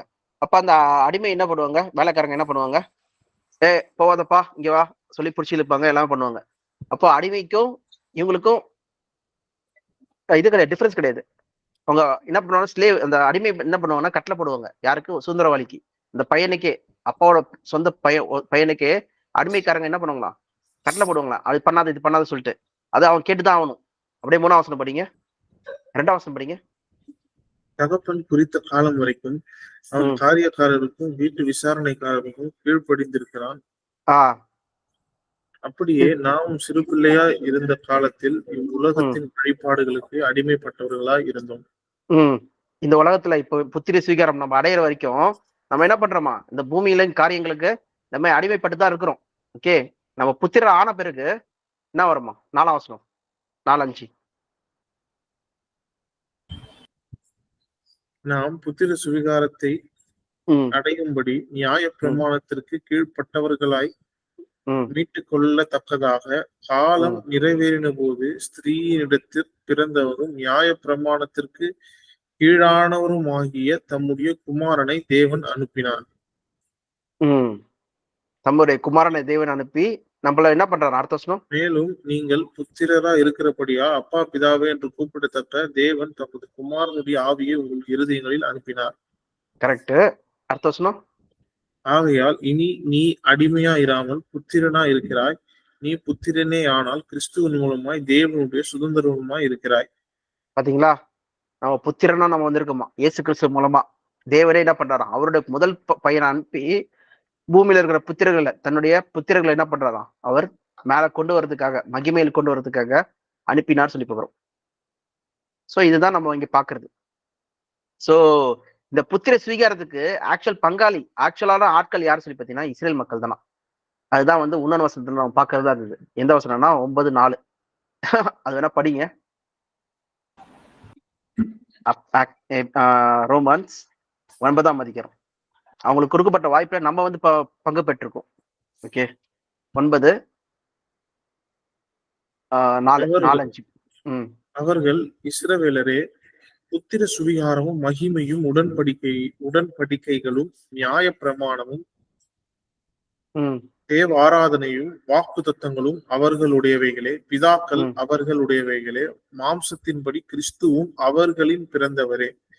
இவர் என்றென்றைக்கும் ஸ்தோத்தரிக்கப்பட்ட சர்வத்திற்கும் மேலான தேவன். ஆமேன். பாத்தீங்கன்னா இங்க புத்திரர்களா யார் இருக்கா சொல்லி பாத்தீங்கன்னா இஸ்ரேல் மக்கள் தான் ஆக்சுவலா இருந்தாங்க. Okay, divine glory, covenant, promise, law, அப்புறம் நியாயப்பிரமாணங்கள், ஆலயங்கள், இது வர்ஷிப், அப்புறம் ப்ராமிசஸ், அப்புறம் தே ஆர் த பேட்ரியாக்ஸ். யாருன்னா வந்து இவங்க தான் வந்து முற்பிதாக்கள் இவங்களுடையவங்க சொல்லி பாத்தீங்கன்னா இயேசு கிறிஸ்து அவங்களுடையவங்க தான் சொல்லி பாக்குறோம்.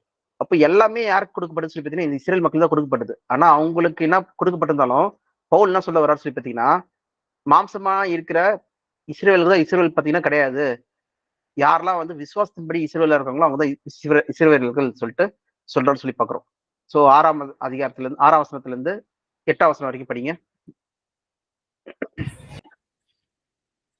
தேவ வசனம் அவமாய் போயிற்று என்று சொல்லக்கூடாது. ஏனென்றால் இஸ்ரவேல் வம்சத்தார் எல்லோரும் இஸ்ரவேல் அல்லவே. அவர்கள் ஆபிரகாமின் சந்ததியாரானாலும் எல்லோரும் பிள்ளைகள் அல்லவே.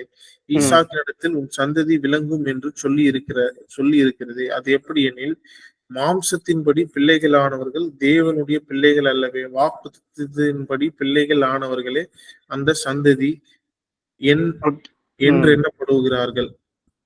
ஓகே, அவ பாத்தீங்கன்னா யாரு வாக்குத்தத்தத்தின்படி பிள்ளைகளானவங்க தான் பிள்ளைகள் சொல்லி பாக்குறோம். அப்ப அந்த வகையில நம்ம என்ன பண்றோமா, தேவனுடைய பிள்ளைகள் ஆயிடுறோமா. ஓகே, ஆபிரகாமின் சந்ததியா இருந்து நம்ம தேவனோட பிள்ளைகள் ஆயிடுறோமா. இந்த இஸ்ரேல் மக்களுக்கு கொடுக்கப்பட்ட அனைத்து வாக்குத்தத்தங்களும் என்ன பண்ணுது, நம்மளில் நிறைவேறுது சொல்லி பாக்குறோம். ஓகே, இது புரிஞ்சுச்சா? இப்ப நம்ம தான் வந்து அந்த அழைப்பின் முக்கியமான சபையின் அழைப்புக்கு முக்கியமான காரணரே யாருன்னா நம்ம தான், சபை தான். ஓகே, இப்போ ஆரம்பத்திலே தேவனோட திட்டம் இதுதான். புரியாதை மக்கள்ல இருந்தும் தேவன் என்ன பண்றாரு, சபையின் அழைப்புக்குள்ள இல்ல புத்திரராகும்படிக்கு தேவன் வந்து அழைச்சிருக்காரு சொல்லி பார்க்கிறோம்.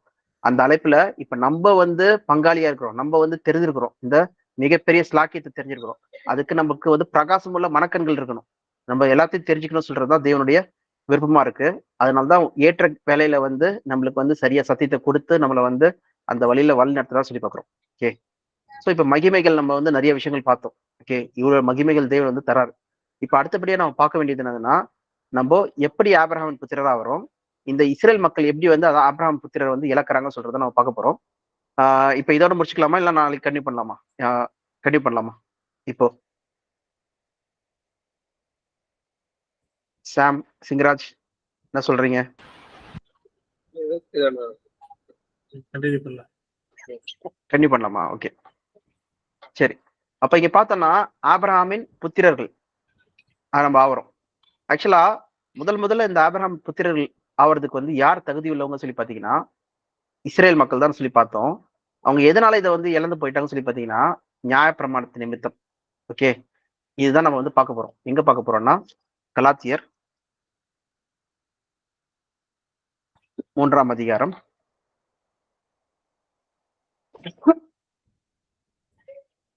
ஓகே, நம்ம வந்து 15ஆம் வசனத்துல இருந்து நம்ம பார்க்கலாம். பவுல் வந்து எக்ஸ்பிளைன் பண்றாரு. ஓகே, சகோதரரே, மனுஷர் முறைவின்படி சொல்லுகிறேன், மனுஷருக்குள்ளே உறுதி பண்ணப்பட்ட உடன்படிக்கையை ஒருவனும் தள்ளுவதும் இல்லை, அவனோட ஒன்றையும் கூட்டுகிறதும் இல்லை. என்ன சொல்றாரு?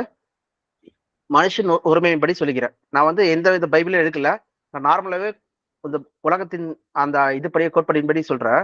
என்னதுன்னா, இந்த பிரமாணங்கள் உடன்படிக்கையோட எதையும் வந்து கூட்ட மாட்டாங்க. ஃபார் எக்ஸாம்பிள், நான் வந்து ப்ராமிஸ் பண்றேன், இந்த மாதிரி சிங்கராஜ், நான் வந்து அடுத்த சண்டே நான் வந்து என்ன பண்றேன், உன்னை நான் மீட் பண்றேன் இந்த இடத்துல சொன்னேன்னா, நான் கண்டிப்பா மீட் பண்ணி ஆகணும். அது ஒரு உடன்படிக்கையா இருக்கு. நானும் அவனுக்கும் சிங்கராஜுக்கும் கவனம் போட்டிருக்கோம். அது மாதிரி படி என்னதுன்னா, ஒரு மேரேஜ் சொல்றது ஒரு உடன்படிக்கையா இருக்கு. அந்த மாதிரி நான் வந்து ஒரு ப்ராமிஸ் பண்றேன். ஓகே, அது கூட நம்ம யாரும் கூட்டக்கூடாதுன்னு சொல்றாங்க. ஓகே, அப்படி இருக்கும்போது இங்க என்ன ஆகுதான், ஆபிரகாமுக்கு தேவன் வந்து வாக்குத்தத்தம் பண்ணாராம். 16ஆம் வசனம். ஓகே, வாக்குத்தத்தம் பண்ணிட்டு அதுக்கப்புறம் தான் என்ன வருது, மோசே கிட்ட தான் என்ன கொடுக்குறாரு, நியாயப்பிரமாணத்தை கொடுக்குறாரா 430 வருஷம் கழிச்சு. படிங்க 16. ஆபிரகாமுக்கும் அவனுடைய சந்ததிக்கும் வாக்குத்தத்தங்கள் பண்ணப்பட்டன. சந்ததிக்கு என்று அநேகரை குறித்து சொல்லாமல் உன் சந்ததிக்கு என்று ஒருவனை குறித்து சொல்லி இருக்கிறார். அந்த சந்ததி கிறிஸ்துவே.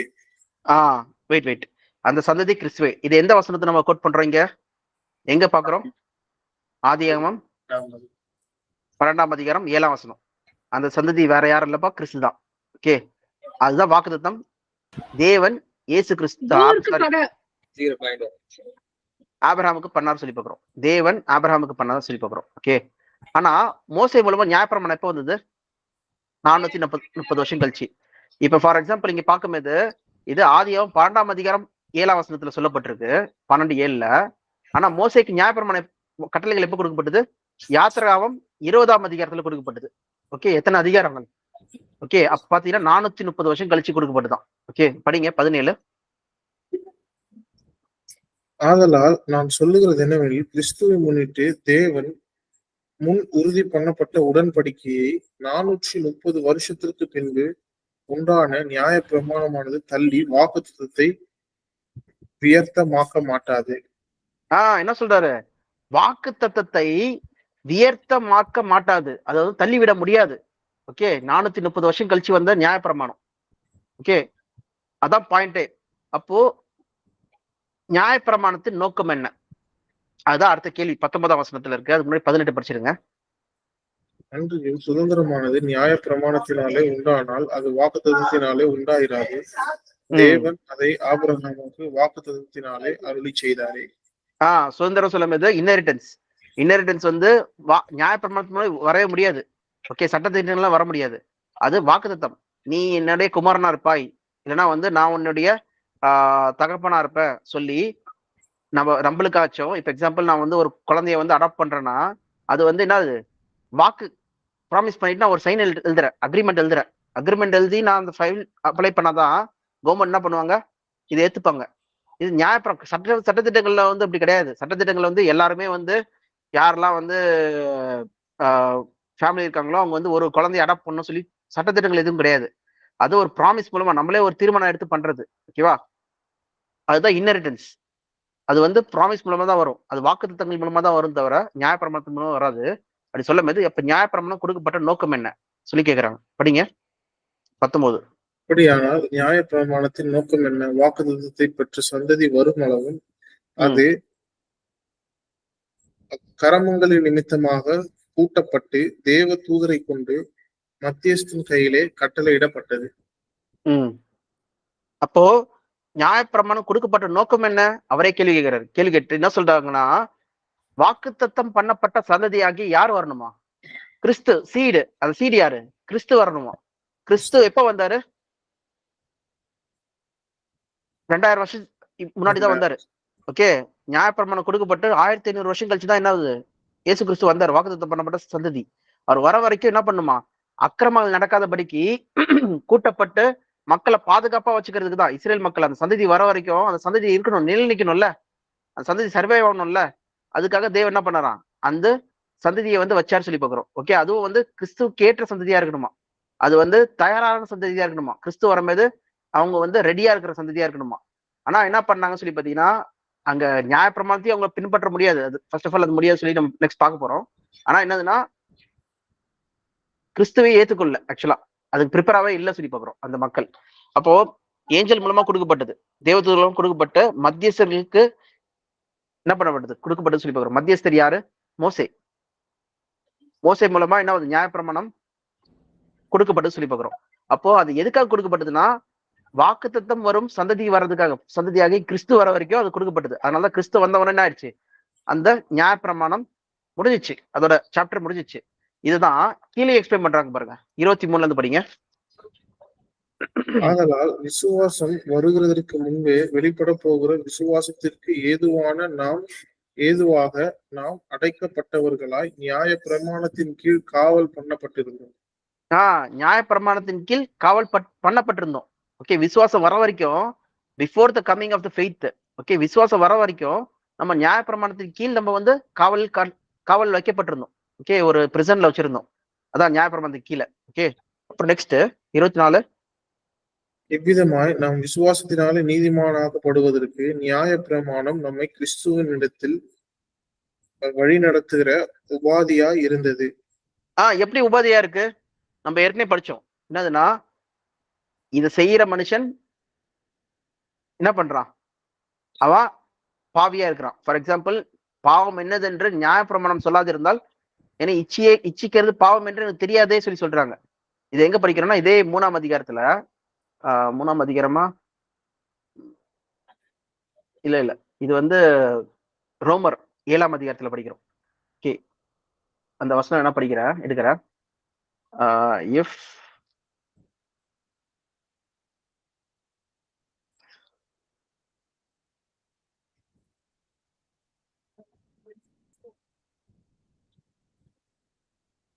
ஏழு படிங்க, ரோமர் 7:7.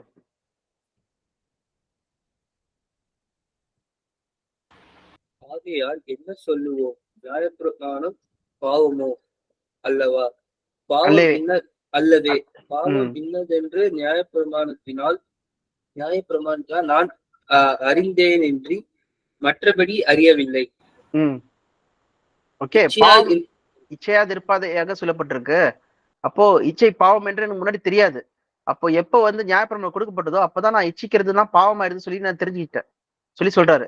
அப்ப இது மூலமா என்ன தெரிய வருதுன்னா, நம்மள எல்லாத்தையும் நம்ம திரும்பி பேக் டு கலாத்தியர் வந்துடலாம். அப்ப என்னதுன்னா, நம்ம இங்க என்னதுன்னா, நியாயப்பிரமாணம் என்ன பண்ணுதான், நம்மள வந்து கிறிஸ்துவ இடத்தில் கொண்டு வரதா இருக்கான். எப்படி கொண்டு வருது சொல்லி பாத்தீங்கன்னா, உன்னோட சுய கிரியை மூலமா என்ன பண்ண முடியாது, நீ நீதி அடைய முடியாது. நியாயப்பிரமாணத்தின் கிரியை மூலமா நீ நீதி அடைய முடியாது. இல்லைன்னா பாவத்தை போக்கும் கிரியைகள் மூலமா நீ வந்து நீதி அடைய முடியாது. உனக்கு ஒரு ரட்சகர் தேவை சொல்றத வந்து நியாயப்பிரமாணம் என்ன பண்ணுது, வெளிப்படுத்துது சொல்லி பாக்குறோம். ஓகேவா? அதான் 24ஆம் வசனத்துல என்ன பண்ணுது, கிறிஸ்துவின் இடத்தில் கொண்டு வருதான். அதனாலதான் நம்ம அந்த கடைசி வசனம் ரோமர் 7ஆம் அதிகாரத்துல கடைசி வசனத்துல நம்ம என்ன பாக்குறோம்னா, நிர்பந்தமான மனிதன் நான், கடைசி வசனம் முந்தின வசனம், நிர்பந்தமான மனிதன் நான், யார் என்னை வந்து இந்த பாவ சரீரத்திலிருந்து என்னை விடுதலை ஆக்குவாங்க சொல்லி கேட்கிறாரு. ஓகே, அப்போ கிறிஸ்து இயேசுவின் நிமித்தமாய் தேவனே நான் ஸ்தோத்தரிக்கிறேன்னு சொல்லி சொல்றாரு. அப்ப பாத்தீங்கன்னா கிறிஸ்துவின் இடத்தில் கொண்டு வருது, டைரக்ட் பண்ணுது. ஓகே, நீ ஒரு பாவி, உனக்கு ஒரு ரட்சகர் தேவை சொல்லிட்டு அப்போ ஒரு தயார்படுத்துது நியாயப்பிரமாணம். அப்ப அது வரைக்கும் என்ன பண்ணப்பட்டதுக்கு, நியாயப்பிரமாணம் கஸ்டடியில வச்சு மக்களை வந்து கிறிஸ்துவின் இடத்தில் கொண்டு வரதா இருக்கு. ஓகேவா? உனக்கு ஒரு ரட்சகர் தேவைப்போ, உன்னால வந்து நீதி அடைய முடியாது, சுயநீதி அடைய முடியாது, உன்னால உனக்கு ரட்சகர் தேவை சொல்லிட்டு ஆக்சுவலா சொல்லி பாத்தீங்கன்னா, இப்ப இருக்கிற ரபிமார்கள் இஸ்ரேல் மக்கள் நியாயப்பிரமாணத்தின் கட்டளைகளை கீழ்ப்படிய முடியாதனால அவங்க என்ன பண்றாங்கன்னா, மறுபிறவி இருக்குன்னு சொல்லி நம்புறாங்க. மறுபிறவினா நியாயப்பிரமாணத்தின் கிரியைகளை வந்து நம்மளால 613 கட்டளைகள், ஓகே, இஸ்ரேல் மக்களுக்கு எத்தனை கட்டளைகள் கொடுக்கப்பட்டிருக்குன்னா, how many laws are given to Moses சொல்லி பார்க்கும்போது 613 கட்டளைகள். அதனால நம்ம எல்லாத்தையுமே நம்ம கீழ்ப்படிய முடியாது. நம்ம ஒரு ஜென்மத்திலேயே நம்ம என்ன பண்ணுவோம், கொஞ்சமா கீழ்ப்படிஞ்சு ஒரு ஃபைனல் ஜென்மத்துல நம்ம என்ன பண்ணுவோமா, எல்லாத்தையும் நிறைவேற்றி நம்ம ஜீவன் அடைஞ்சிருவோம். அப்படிதான் நம்ம பண்ண முடியும் சொல்லிட்டு கபாலா சொல்ற ஒரு புது மிஸ்டிசிசமே என்ன பண்றாங்க, அவங்க வந்து புக் எழுதிருக்காங்க. எப்பன்னா 10ஆம் நூற்றாண்டுல, இந்த கிபி கிறிஸ்துக்கு பின் 10ஆம் நூற்றாண்டுல கபாலா சொல்லி பாத்தீங்கன்னாலே அவங்க புத்தகம் இருக்கும். அது தனி ஒரு மிஸ்டிசிசம், ஜூவிஷ் கபாலா சொல்றது. ஓகேவா? இதுலதான் இன்கார்னேஷன் எல்லாமே இதுல வந்து சொல்றதா இருக்கு. இது ஜூவிஷோட இந்த ஒரு பிக்சர் வச்சுட்டு இதை வச்சு எப்படி நம்ம வந்து அந்த நித்திஜீவன் அடையிறது நியாயப்பிரமாணத்தை வச்சு சொல்லி இவங்களே ஒரு கதை இது பண்றாங்கன்னு சொல்லி பாக்குறோம். ஆனா இங்க கிரைஸ்ட் என்ன சொல்றாங்க, இங்க தெளிவா கலாத்தியர்ல நம்ம என்ன படிக்கிறோம், என்னதுன்னா அது ஒரு நீ பாவி என்று உணர்த்துறதுக்கு தான். ஒருவனும் நியாயப்பிரமாணத்தின் கிரியினால் நீதி அடைய முடியாது சொல்லி நம்ம எங்க படிக்கிறோம்? ரோமர் 3ஆம் அதிகாரம் 20ஆம் வசனத்துல படிக்கிறோம். ஒருவனும் நியாயப்பிரமாணத்தினால் நீதி அடைய முடியாது. அப்போ கிறிஸ்துவின் இடத்துல கொண்டு வரதா இருக்கு. இப்ப நம்ம கிறிஸ்துவ விசுவாசிக்கும் போது என்ன ஆயிருதான்? நம்ம நீதி அடையிறோமா? அது வரைக்கும் நம்ம என்ன பண்றோம்? இந்த கார்டின் கிட்ட கொடுக்கப்பட்டிருக்கோம். ஒன்ஸ் கார்டின் இயேசு கிறிஸ்து வந்த பிறகு, அப்பா அம்மா வந்துட்ட பிறகு என்ன பண்றோம்? அப்பா அம்மா கையில கார்டின் கொடுத்துருவாங்களா பசங்களை? அந்த மாதிரி கார்டின் தேவையில்லை. அது மாதிரி அடுத்த வசனம் 25ஆம் வசனம் படிங்க. 3:25 கலாத்தியர்.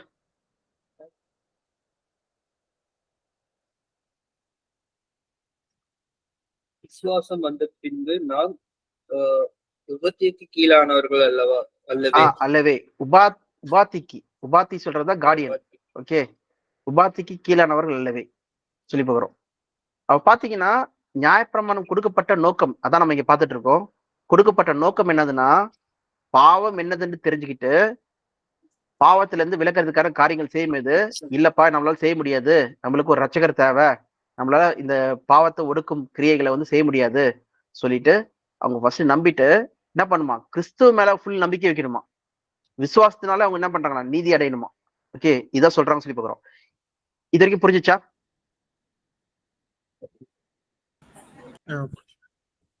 புரிஞ்சுச்சுல? ஓகே, இப்போ இததான் வந்து பவுல் வந்து அர்த்த அதிகாரத்துல எக்ஸ்பிளைன் பண்றாரு பாருங்க. இத வந்து சாரா ஆகார் கம்பேர் பண்ணி சொல்றாரு. ஓகே, இது எப்படி நம்ம புரிஞ்சுக்கணும்னா, ஒரு கதை சொல்றேன். ஃபார் எக்ஸாம்பிள், நீங்களே ஆன்சர் பண்ணுங்க. இன்டராக்டிவ் செஷன் நம்ம வச்சுக்கலாம். இப்போ என்னதுன்னா, ஈசாக்கா ஃபர்ஸ்ட் பிறந்தாரா, இஸ்மாயில் ஃபர்ஸ்ட் பிறந்தாரா?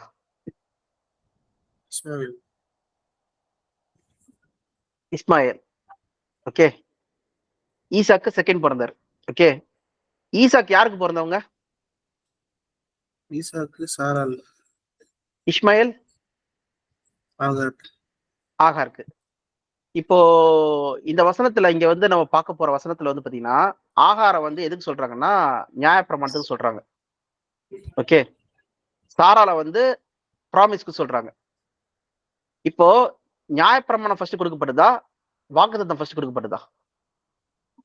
வாக்குத்தத்தம். அப்போ இஸ்மாயில் ஃபர்ஸ்ட் பிறந்தானா, ஈசாக் ஃபர்ஸ்ட் பிறந்தானா? இஸ்மாயில். என்னப்பா சொல்றீங்க? மேட்ச் ஆகலையே. புரியுதா கொஸ்டின்? புரியுது சிங்கராஜ். என்னதுன்னா, ஈசாக்கு இருக்காங்க, இஸ்மாயில் இருக்காங்க. இது ஆகார் மூலமா பிறந்தவங்க, சாரால் மூலமா பிறந்தவங்க. ஓகேவா? இது வாக்குத்தத்தம் தான் ஃபர்ஸ்ட் வந்தது சொல்லி சாமுவேல் சொல்றாரு. ஆனா பிறந்தது யாரு ஃபர்ஸ்ட் பிறந்தா பாத்தீங்கன்னா இஸ்மாயில் தான் பிறகுறாரு. ஈசாக்கு வந்து செகண்ட் தான் பிறகுறாங்க. ஓகே, இஸ்மாயில் வந்து 90 வயசுல பிறகுறாரு ஆபிரகாமுக்கு. ஈசாக்கு வந்து பாத்தீங்கன்னா 100 வயசுல பிறகுறாரு. ஓகே, 10 வயசு டிஃபரன்ஸ் ரெண்டு பேருக்கும். ஓகேவா? அப்படி இருக்கும்போது இங்க என்னதுன்னா ப்ராமிஸ், வாக்குத்தத்தம் தான் ஃபர்ஸ்ட் வந்துச்சு சொல்லி சொல்றாரு சாமுவேல். அது எப்படி கரெக்ட்?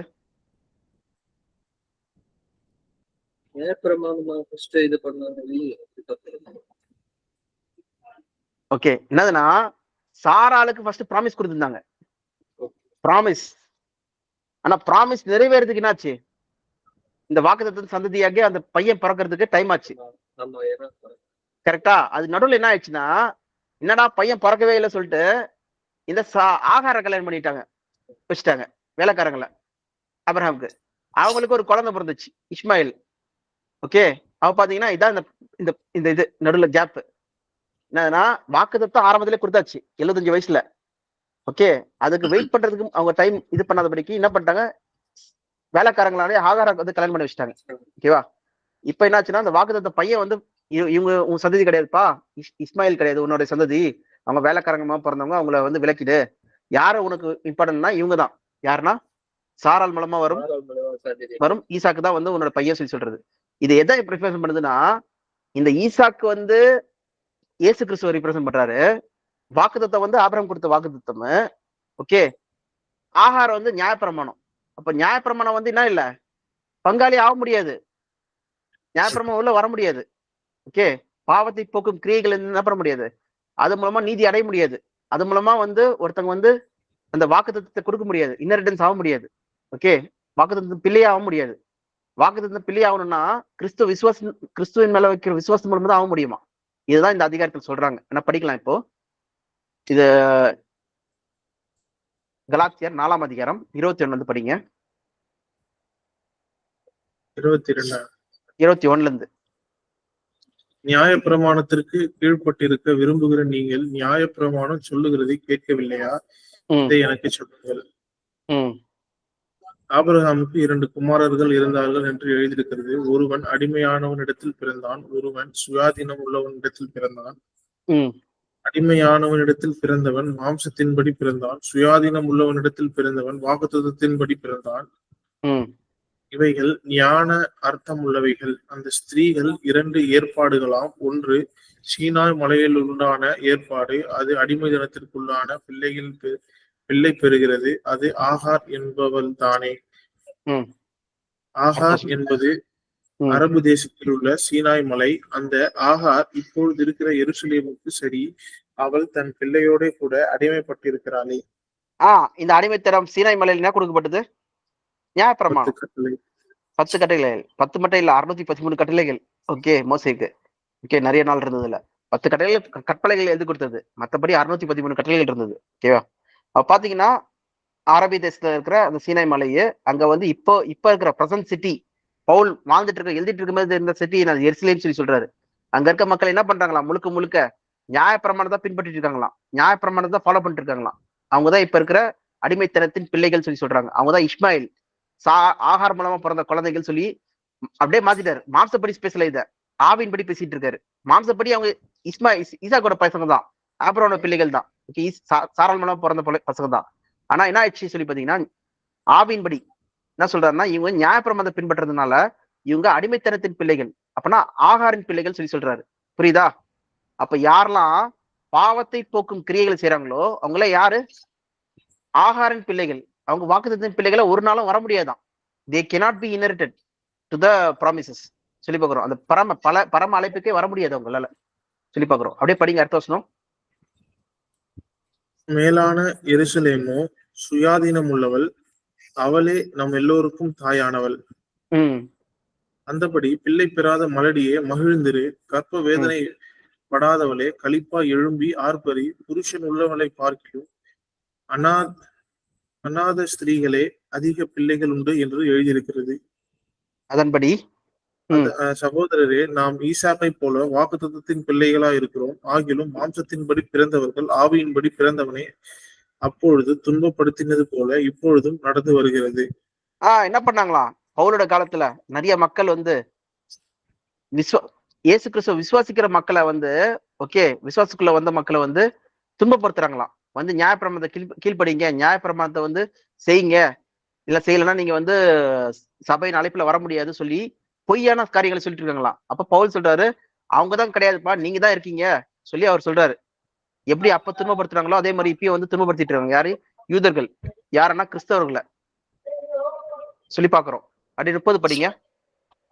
அதை குறித்து வேதம் என்ன சொல்லுகிறது? அடிமையாளவனின் மகன் சுயாதீனம் உள்ளவனுடைய குமாரனுடைய சுதந்திரவாளியா இருப்பதில்லை. ஆகையால் அடிமையானவனும் அவளுடைய மகனையும் புறம்பே தள்ளு என்று சொல்லுகிறது. இருக்க சகோதரரே, நாம் அடிமையானவளுக்கு பிள்ளைகளா இராமல் சுயாதீனம் உள்ளவனுக்கே பிள்ளைகளா இருக்கிறோம். ஓகே, சுயாதீனம் உள்ளவனுமே பிள்ளையா இருக்கிறோம். அப்ப பாத்தீங்கன்னா அடிமை இருக்கவங்களும் சுதந்திரமா ஆக முடியாது. சுதந்திரம்னா என்னது? தேவனுடைய குமாரனாவே ஆக முடியாது, புத்திர சுவீகாரத்தை பெற்றுக்கொள்ள முடியாது நியாயப்பிரமாணத்தின் படி வரவங்க. ஆனால்தான் நியாயப்பிரமாண அந்த பிள்ளைகள், ரோமர் 9ஆம் அதிகாரம் நான் படிச்சு பாத்தீங்களா? மாம்சத்தின்படி இவங்கதான் பிள்ளைகள். யாரு? இஸ்ரேல் மக்கள் தான். ஆனா ஆவின்படி அவங்க வந்து ஆகாரின் பிள்ளைகளா இருக்காங்க, அடிமைத்தனத்தின் பிள்ளைகளா இருக்காங்க சொல்லி பாக்குறோம். ஓகேவா? அப்போ இதுல சொல்லும் போது நம்ம ஃபர்ஸ்ட் ஆஃப் ஆல் புரஜாதி மக்களுக்கு வந்து நியாயப்பிரமாணம் கிடையாது. இப்ப நம்மளுக்கு நியாயப்பிரமாணமே கிடையாது.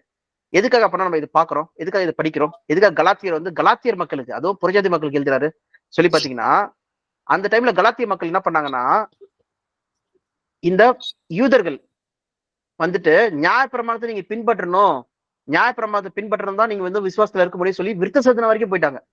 வேணா படிங்க அடுத்த அதிகாரத்துல, 5ஆம் அதிகாரம்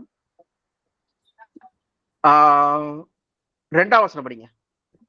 1-2. இதோ ஆனபடினாலே நீங்கள் மறுபடியும் அடிமைத்தனத்தின் நுகத்திற்கு உட்படாமல் கிறிஸ்து நமக்கு உண்டாக்கின சுயாதீன நிலைமையிலே நிலைத்துக் கொண்டிருங்கள். இதோ நீங்கள் விருத்த சேதனம் பண்ணி கொண்டால் கிறிஸ்துவினால் உங்களுக்கு ஒரு பிரயோஜனமும் இராது என்று பவுலாகிய நான் உங்களுக்கு சொல்லுகிறேன். பாத்தீங்கன்னா விருத்தசேதனம் பண்ற அளவுக்கு போயிட்டாங்களாம். நியாயப்பிரமாணத்தின் கட்டளைகளை பண்ற அளவுக்கு. அவ பாத்தீங்கன்னா இங்க முக்கியமான விஷயம் எதுக்காக இப்ப நம்ம பாத்துட்டு இருக்கோம்? இப்ப இந்த வசனங்களை எதுக்காக பாத்துட்டு இருக்கோம்? எதுக்காக பாத்துட்டு இருக்கோம்னா, இப்போ இந்த காலத்திலேயே வந்து பாத்தீங்கன்னா நம்ம நியாயப்பிரமாணத்தை பின்பற்றிட்டு இருக்கோம். நியாயப்பிரமாணத்தோட மறு பெயர் இன்னொன்னு பேர் என்னதுன்னா பாவத்தை போக்கும் கிரியைகள். பாவத்தை போக்கும் கிரியைகள்ல என்னது? பொய் சொல்ல மாட்டேன், நான் இது பண்ண மாட்டேன், அது பண்ண மாட்டேன், நான் வெள்ளை சட்டை போடுவேன், நான் வந்து பரிசுத்தமா இருக்கிறேன் சொல்லி தங்களை தாங்களே வந்து பரிசுத்தப்படுத்தி கொள்றவங்க பாத்தீங்களா? இதுதான் வந்து ஓட்டம் சொல்லி நினைச்சிட்டு இருக்காங்க பாத்தீங்களா? அதுதான் வந்து நியாயப்பிரமாணத்து கிரியைகள் சொல்லி பாக்குறோம். நம்ம பண்ண வேண்டிய விஷயம் என்னதுன்னா கிறிஸ்து மேல நம்பிக்கை வைக்கிற விஷயங்கள். ஓகே, விசுவாசத்தின் மூலமா நம்ம செய்ய வேண்டிய கிரியைகள் என்னது? நியாயப்பிரமாணத்தின் கிரியை செய்யணுமா இல்ல விசுவாச கிரியை செய்யணுமா? இதை பத்தி தான் நம்ம பார்க்க போறோம். ஓகே, இப்போ விசுவாச கிரியைனா என்னது? இப்ப நம்ம கோல் அந்த ஒலிம்பிக் போட்டியில முன்னாடி வரைக்கும் வந்துட்டோம், நிக்க வச்சுட்டாரு. நம்ம கோல் என்ன சொல்லி தெரியுது? சபையின் அழைப்போட கோல் என்ன சொல்லி தெரியுது? ஓகே, மகிமைகள். Okay, immortality. ஓகே, தேவனோட தரிசிப்போம், தேவனோட சிங்காசன பக்கத்துல உட்கார்றதுக்கு நம்மளுக்கு கிருபை செஞ்சிருக்காரு, புத்திரரா இருக்கிறோம், ஸ்வீகாரம் என்னது? எல்லா சொத்துக்கும் நம்மளும் என்ன பங்காளியா இருக்கும் கிறிஸ்துவுடனே. ஓகே, அப்போ அந்த அளவு மகிமைகள் எல்லாமே கொடுத்திருக்காரு. இந்த கோல் ரிவார்ட் என்ன கிடைக்கும் சொல்லி தெரிஞ்சிச்சு. ஓட்டத்துல ஆரம்பத்துல வந்துட்டோம். அப்ப நம்ம எது செஞ்சா இதை வெற்றி பெற முடியும் சொல்லும் போது, நம்ம நியாய பிரமாணத்தின் கிரியைகள் என்ன பாவத்தை போக்கும் கிரியைகள் செஞ்சா நம்ம வெற்றி பெற முடியுமா, இல்லைன்னா இயேசு கிறிஸ்துவின் விசுவாசத்தின் மூலமா ஒரு கிரியைகள் செஞ்சா வெற்றி பெற முடியுமா? ஏன்னா யாக்கோபு என்ன சொல்றாருன்னா கிரியை இல்லாத விசுவாசம் செத்தது சொல்லி போட்டிருக்கு. ஏன்னா படிங்க அந்த வசனத்தை. யாக்கோபு, ஜேம்ஸ். இதை நம்ம அடுத்த கிளாஸ்ல நம்ம பார்க்கலாம். இதோட இன்ட்ரோடக்ஷன் மட்டும் சொல்லிடுறேன். ஜேம்ஸ் யாக்கோபு 2:17 மட்டும் படிங்க. அப்படியே விசுவாசமும் கிரியை இல்லாதிருந்தால் தன்னில் தானே செத்ததா இருக்கும். கிரியை இல்லாத இருந்தால் விசுவாசம் செத்ததா இருக்கும். அப்போ இன்ன கிரிய யாக்கோபு சொல்ல வராரு? இது பாவத்தை போக்கும் கிரியைகளை சொல்ல வராரா, இல்லைன்னா இன்ன கிரியை செய்யணும் நம்ம வெற்றி பெறதுக்கு? ஏன்னா பவுல் வந்து நல்ல போராட்டத்தை போராட்ட விசுவாசத்தை காத்துக்கொண்டேன்னு சொல்றாரு. அப்ப அவர் செஞ்ச கிரியை என்னது? பாவத்தை போக்கும் கிரியை செஞ்சாரா, இல்லைன்னா விசுவாச கிரியை செஞ்சாரா? ஏன்னா இப்ப இருக்கிற முக்காவாசி கிறிஸ்தவர்கள் எல்லாருமே வந்து பாத்தீங்கன்னா கிறிஸ்தவர்களா இருக்கட்டும், முஸ்லிம்ஸா இருக்கட்டும், ஹிந்துஸா இருக்கட்டும், ஜெயினிசமா இருக்கட்டும், புத்திசமா இருக்கட்டும், எல்லாருமே என்னது? பாவத்தை போக்கணும் சொல்லிட்டு என்ன பண்றாங்க? அந்த கிரியை செய்யறாங்க. அழகு குத்திக்கிறாங்க. ஓகே, போய் மொட்டை அடிச்சுக்கிறாங்க. ஓகே, இங்க இருந்து நடந்து போறாங்க. எல்லாமே என்ன பண்றாங்க? பாவத்தை கழுவ போறோம், நான் வந்து 2 நாள் மாலை போடுறேன் சொல்லி சொல்லிட்டாங்க. என்ன பண்ணுவாங்க? நான் பாவம் செய்யாம இருப்பேன் சொல்லிட்டு. ஓகே, தண்ணி அடிக்க மாட்டேன் அப்படின்னு சொல்லிட்டு எல்லாம் போடுறாங்க ஹிந்துவிசம். பாத்தீங்கன்னா எல்லாருமே பாவத்தை போக்கும் கிரியை தான் செஞ்சுட்டு இருக்காங்க. அப்போ பாவத்தை போக்கும் கிரியை தான் என்னது? நியாயப்பிரமாணம். ஓகே, அதுக்கு நீங்க மறிச்சிட்டீங்க சொல்லி போட்டிருக்கு. அது கிடையாது. அப்ப நம்ம வந்து என்ன கிரியை செய்யணும்? அதுதான் நம்ம வந்து கிறிஸ்துவை விசுவாசிக்கிறோம். அப்ப விசுவாச கிரியைனா என்ன கிரியை? அதுதான் நம்ம பார்க்க போறோம் நெக்ஸ்ட். அது இன்னும் டீட்டெயிலா பார்க்க போறோம். ஓகேவா? இப்போ வரைக்கும் புரிஞ்சிச்சுல? இஸ்ரேல் மக்கள் எதுல விழுந்தாங்க? இப்போ ஏன் சபையா ஆக முடியல அவங்களால? ஏன் வந்து அந்த புத்திர ஸ்வீகரணம் ஆக முடியல? அவங்க என்ன ஆயிட்டாங்க? அடிமைத்தனத்தின் பிள்ளைகள் ஆயிட்டாங்க, ஆகாரின் பிள்ளைகள் ஆயிட்டாங்க. அடிமைத்தனத்தின் ஆகாரின் பிள்ளைகள் என்ன பண்ண முடியாது? ஒரு நாளும் சுதந்திரம் ஆக முடியாது. வாக்குத்தத்தின் பிள்ளைகள் தான் என்ன ஆக முடியும்? சுதந்திரம் ஆக முடியும். அப்ப யாரெல்லாம் இயேசு கிறிஸ்துவ இந்த டைம் கேப்குள்ள, இயேசு கிறிஸ்துவோடைய முதலாம் வருகையில இருந்து இந்த 2ஆம் வருகைக்குள்ள இருக்கிற டைம் கேப்குள்ள யாரெல்லாம் வந்து இயேசு கிறிஸ்து ஏத்துக்கொள்றாங்களோ, உண்மையா சத்தியத்தை தெரிஞ்சு ஏத்துக்கொள்றாங்களோ, இந்த கிரியைகள் சரியான கிரியைகள் செஞ்சு பிதாவின் சித்தத்தை செய்யறாங்களோ. ஏன்னா என்ன நோக்கி கர்த்தாவை கூப்பிட வந்து என்ன தேவன் ராஜ்யத்துல வரமாட்டான். பிதாவின் சித்தம் செய்யறவன் தான் என்ன பண்ணுவான்? தேவன் ராஜ்யத்துல வருவான். அப்ப பிதாவின் சித்தம் என்னன்னு சொல்லி அறிஞ்சு செய்யறானோ அவன் தான் என்ன பண்றான்னா இந்த அழைப்புக்குள்ளே நிக்கிறான். பார்க்கிறோம், ரிவார்டை பெற்றுக்கொள்றான், பரிசு பெற்றுக்கொள்றான். ஓகே, கன மகிமையை பெற்றுக்கொள்றான் சொல்லி பார்க்கிறோம்.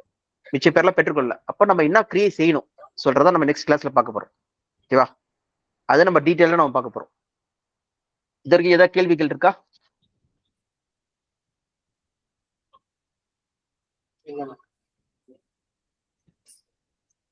ஓகேப்பா. சாமுவேல், சொல்லுங்க. ஏதாவது கேள்வி கொஸ்டின்ஸ் இருக்கா உங்களுக்கு? இல்லைண்ணா. சரிப்பா, ஓகே ஓகே. ஸோ இது அடுத்த கிளாஸ் தான் ரொம்ப இம்பார்ட்டன்டான கிளாஸ். அதோட நம்மளுக்கு வந்து ஓவராலா சாப்டர் முடியுது. அதுக்கப்புறம் ஒரு சின்ன ரீகேப் மாதிரி ஒரு கிளாஸ் இருக்கும். அதோட 7th பார்ட். அப்புறம் 8th வந்து பாத்தீங்கன்னா ரொம்ப சின்னதுதான், 2 பாயிண்ட், 2 கிளாஸ்ல முடிஞ்சிடும் அது. அப்புறம் 9th 10thலாம் 2 கிளாஸ் தான். ஒட்டு மொத்தமா ஒரு 8 கிளாஸ்க்குள்ள முடிஞ்சிடும். ஓகே, அடுத்த வாரத்துக்குள்ள. ஓகே சரிப்பா, ஒரு ப்ரே பண்ணி முடிச்சிடலாம். இன்னைக்கு சிங்கராஜ் பண்றீங்களா? ஓ, யார் பண்றீங்க இப்போ? சாம் தான் போராடி. சாம் பண்றீங்களா? ஓகேவா? சரி. ஓகேப்பா. ஸ்தோத்திரமானது அன்பும் இறக்கும் என்ற பரலோக பிதாவே, இயேசு கிறிஸ்து நாமத்தினாலே உம்மை வருகிறோம், ஸ்தோத்திரிக்கிறோம், போற்றுகிறோம். ஆண்டவரே, இந்த சத்தியங்களை அறிந்து கொள்ளும்படி கிருபை பாராட்டி இருக்கிறது, அதற்காக நன்றி செலுத்துகிறோம். ஆண்டவரே, இந்த செத்த கிரியையிலிருந்து ஆண்டவரே நாங்கள் விலகி ஆண்டவரே உங்களுடைய பிள்ளைகளாய் மாறும்படியாக கிருபை பாராட்டி இருக்கிறது, அதற்காக நன்றி. ஆண்டவரே, பல மகிமைகளை ஆண்டவரே எங்களுக்கு நீ வைத்திருக்கிறேன், அதற்காக உங்களுக்கு நன்றி செலுத்துகிறோம். ஆண்டவரே, இன்னும் ஆண்டவரே நாங்கள் ஆண்டவரே இந்த ஆவிக்குரிய வாழ்க்கையில வளர கிருபை பாராட்டுங்க. இந்த விசுவாச கிரியைகளை ஆண்டவரே நாங்கள் செய்ய கிருபை பாராட்டுங்க. ஆசீர்வதிங்க. ஆண்டவரே, இயேசு கிறிஸ்துவை விசுவாசிப்பதன் மூலமாக ஆண்டவரே நித்திய ஜீவனை ஆண்டவரே எங்களுக்கு நீர் தந்திருக்கிறீர். எங்களுடைய கிரியை அல்ல ஆண்டவரே, ஒரு கிருபையின் நிமித்தமாக எல்லாவற்றையும் நீர் கொடுத்திருக்கிறீர், அதற்காக உங்களுக்கு நன்றி செலுத்துகிறோம், ஸ்தோத்திரிக்கிறோம், போற்றுகிறோம். கற்றுக் கொடுத்த போதகரை ஆண்டவரே நீர் தாங்கள் ஆசீர்வதிங்க. தேவைகள் எல்லாவற்றையும் சந்திங்க. இன்னும் அநேகருக்கு ஆண்டவரே ஒரு போதிக்க ஆண்டவரே கிருபை பாராட்டுங்க, ஆசீர்வதிங்க. அநேகருக்கு ஆண்டவரே ஒரு வாழ்க்கை பிரயோஜனம் உள்ளதாக இருக்க கிருபை பாராட்டுங்க. இந்த ரத்த போட்டிக்கெல்லாம் உங்களுக்கு மறைத்துக் கொள்ளுங்க ஆண்டவரே. இந்த வார்த்தைகளை, இந்த வசனத்தை, சத்தியத்தை கேட்ட எங்களையும் ஆண்டவர் நீர் தாங்க ஆசீர்வதிங்க. இன்னும் ஆண்டவருக்கு சத்தியத்தை அறிந்து கொள்ள எங்களுக்கு பிரகாசமுள்ள மனக்கண்களை கொடுங்க, ஆசீர்வதிங்க ஆண்டவரே. எல்லாவற்றையும் அற்புத கருத்துல ஒப்பு கொடுக்குறாங்க. இன்னும் ஆண்டவரே நாங்கள் சத்தியத்திலே வளர கிருபை பாராட்டுங்க. இயேசுவின் நாமத்தில் ஜெபிக்கிற ஜீவன் நல்ல பிதாவே, ஆமென். நாத்தமாவே கர்த்தரை ஸ்தோத்திரி, என் ஆத்துமாவே கர்த்தரை ஸ்தோத்திரி, கர்த்தர் செய்த சகல உபகாரங்களையும் ஒருபோதும் மறவாதே. ஆமென். Praise the lord, praise the lord, praise the lord. Take care. Bye by.